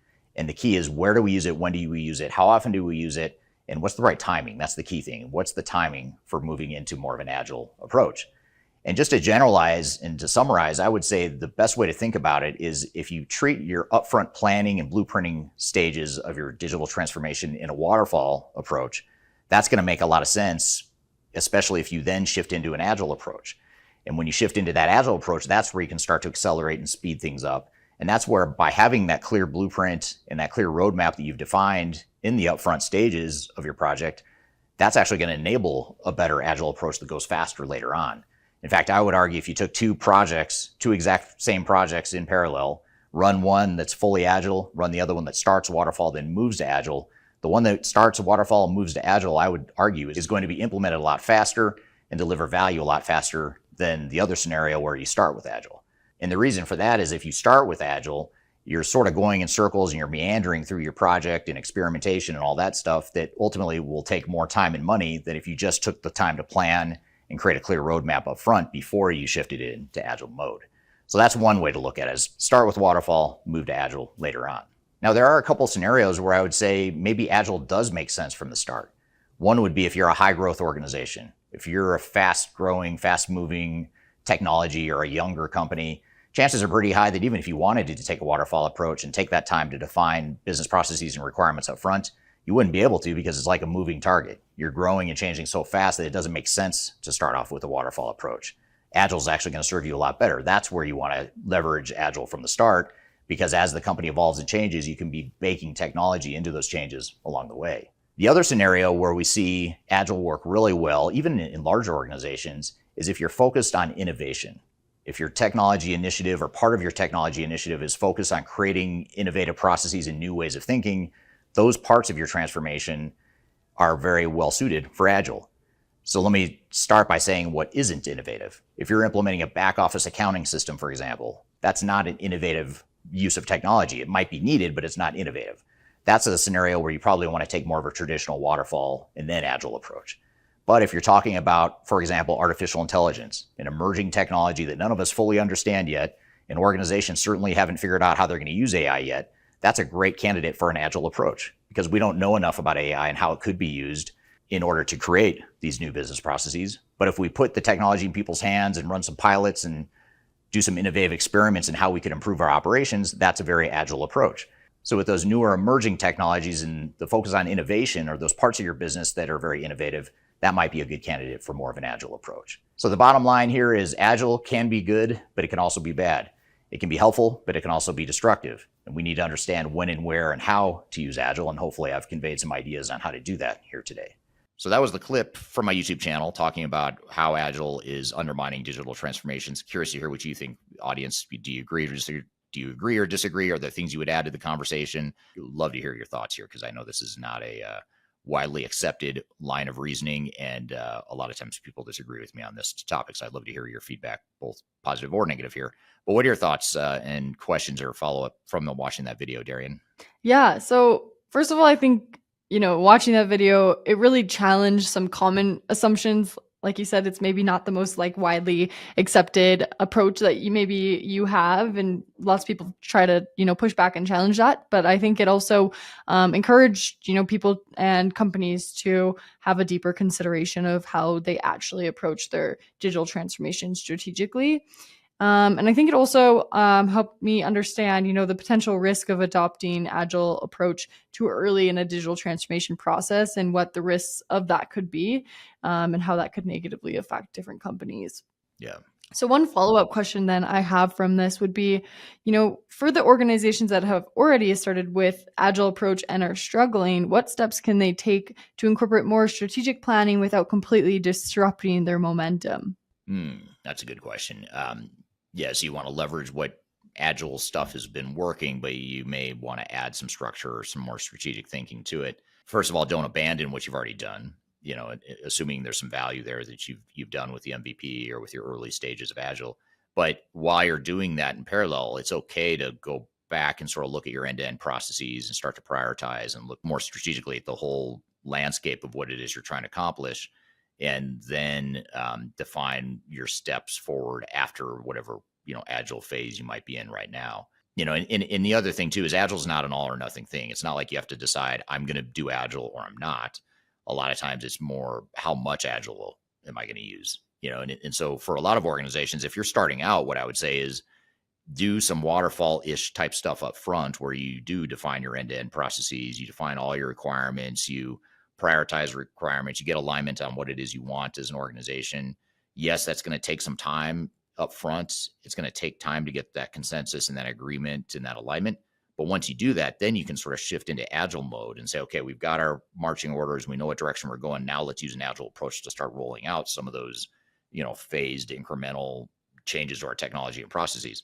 So I think that's a way to look at it, is how can we find the right balance that works for us without necessarily having to choose yes or no to Agile, which is not, I'm not suggesting say no to Agile, but I am suggesting don't go all in on Agile, because there is a downside risk, or at the very least, if you do go all in on Agile, just recognize that you're creating risks that need to be mitigated. And Agile is not a silver bullet to solve all the world's problems. Right. That makes sense. How do you recommend adapting Agile methodologies for industries that are traditionally a little bit slower moving or heavily regulated, such as healthcare or finance? It is harder for sure to do an Agile approach, or to find a way to make Agile make sense in a highly regulated or a very mature market. It can be a way to maybe disrupt that slow moving culture you might have. Agile can be a way to sort of speed things up. It could also be a shock to the system though. So you have to recognize that, it's not going to be smooth sailing just because you introduce Agile and call it Agile.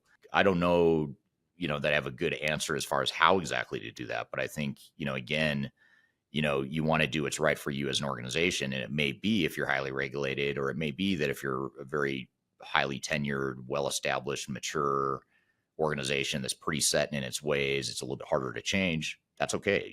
That may not be the right environment to go all in on Agile. And maybe you start off with more of a traditional approach and then shift slowly into Agile, or, find instances where you can find that small isolated use case that you can be deploying technology quickly and use that as a way to build some momentum, similar to what Brett and I talked about in the conversation earlier in this podcast.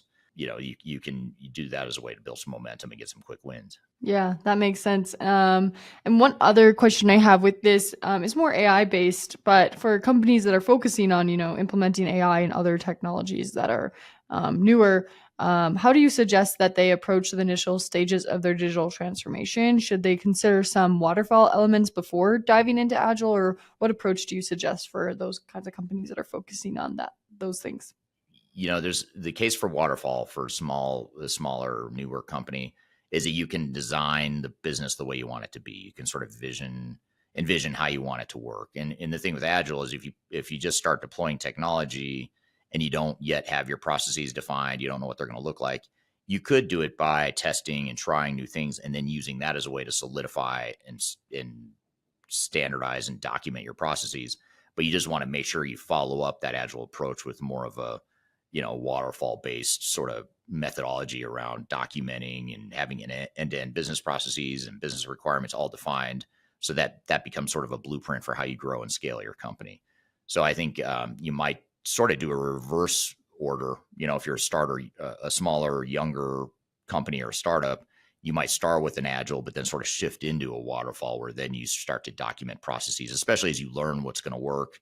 You learn what technologies and processes are going to stick within the organization. And then you find those high value areas that you want to scale. And then you can say, okay, that becomes our standard process. So then we go back and document and create sort of our standard playbook for how we run the business. So it may sound counterintuitive, but in that case, it may make more sense to sort of flip it around and start with agile, then shift into more of a waterfall mindset after that. Yeah, that's super interesting. I would like to know, like we said, the audience has a lot of opinions on this topic. So audience, what do you think about this? And do you agree, disagree, and why? Yeah, I'd love to hear the feedback here. What do you think about agile? Is it a good thing? Have you seen it work? Have you seen it struggle? What's been your experience with it? I'd love to hear your feedback in the comments wherever you're listening or watching here. Well, great stuff. Well, thanks for all the great content here today, Darian. Thank you to Brett Beaubouef for joining us as our guest here today. Thank you to the audience for the great questions and user-generated content you helped with here today. And again, you can find new episodes of this show every Wednesday. Go catch all the past episodes you might have missed by going to transformationgroundcontrol.com. You can also subscribe and watch and listen on whatever platform you want at that same website. So go check out transformationgroundcontrol.com. In the meantime, we'll look forward to seeing you next week. Hope you have a great week, and have a great week in the meantime. Take care.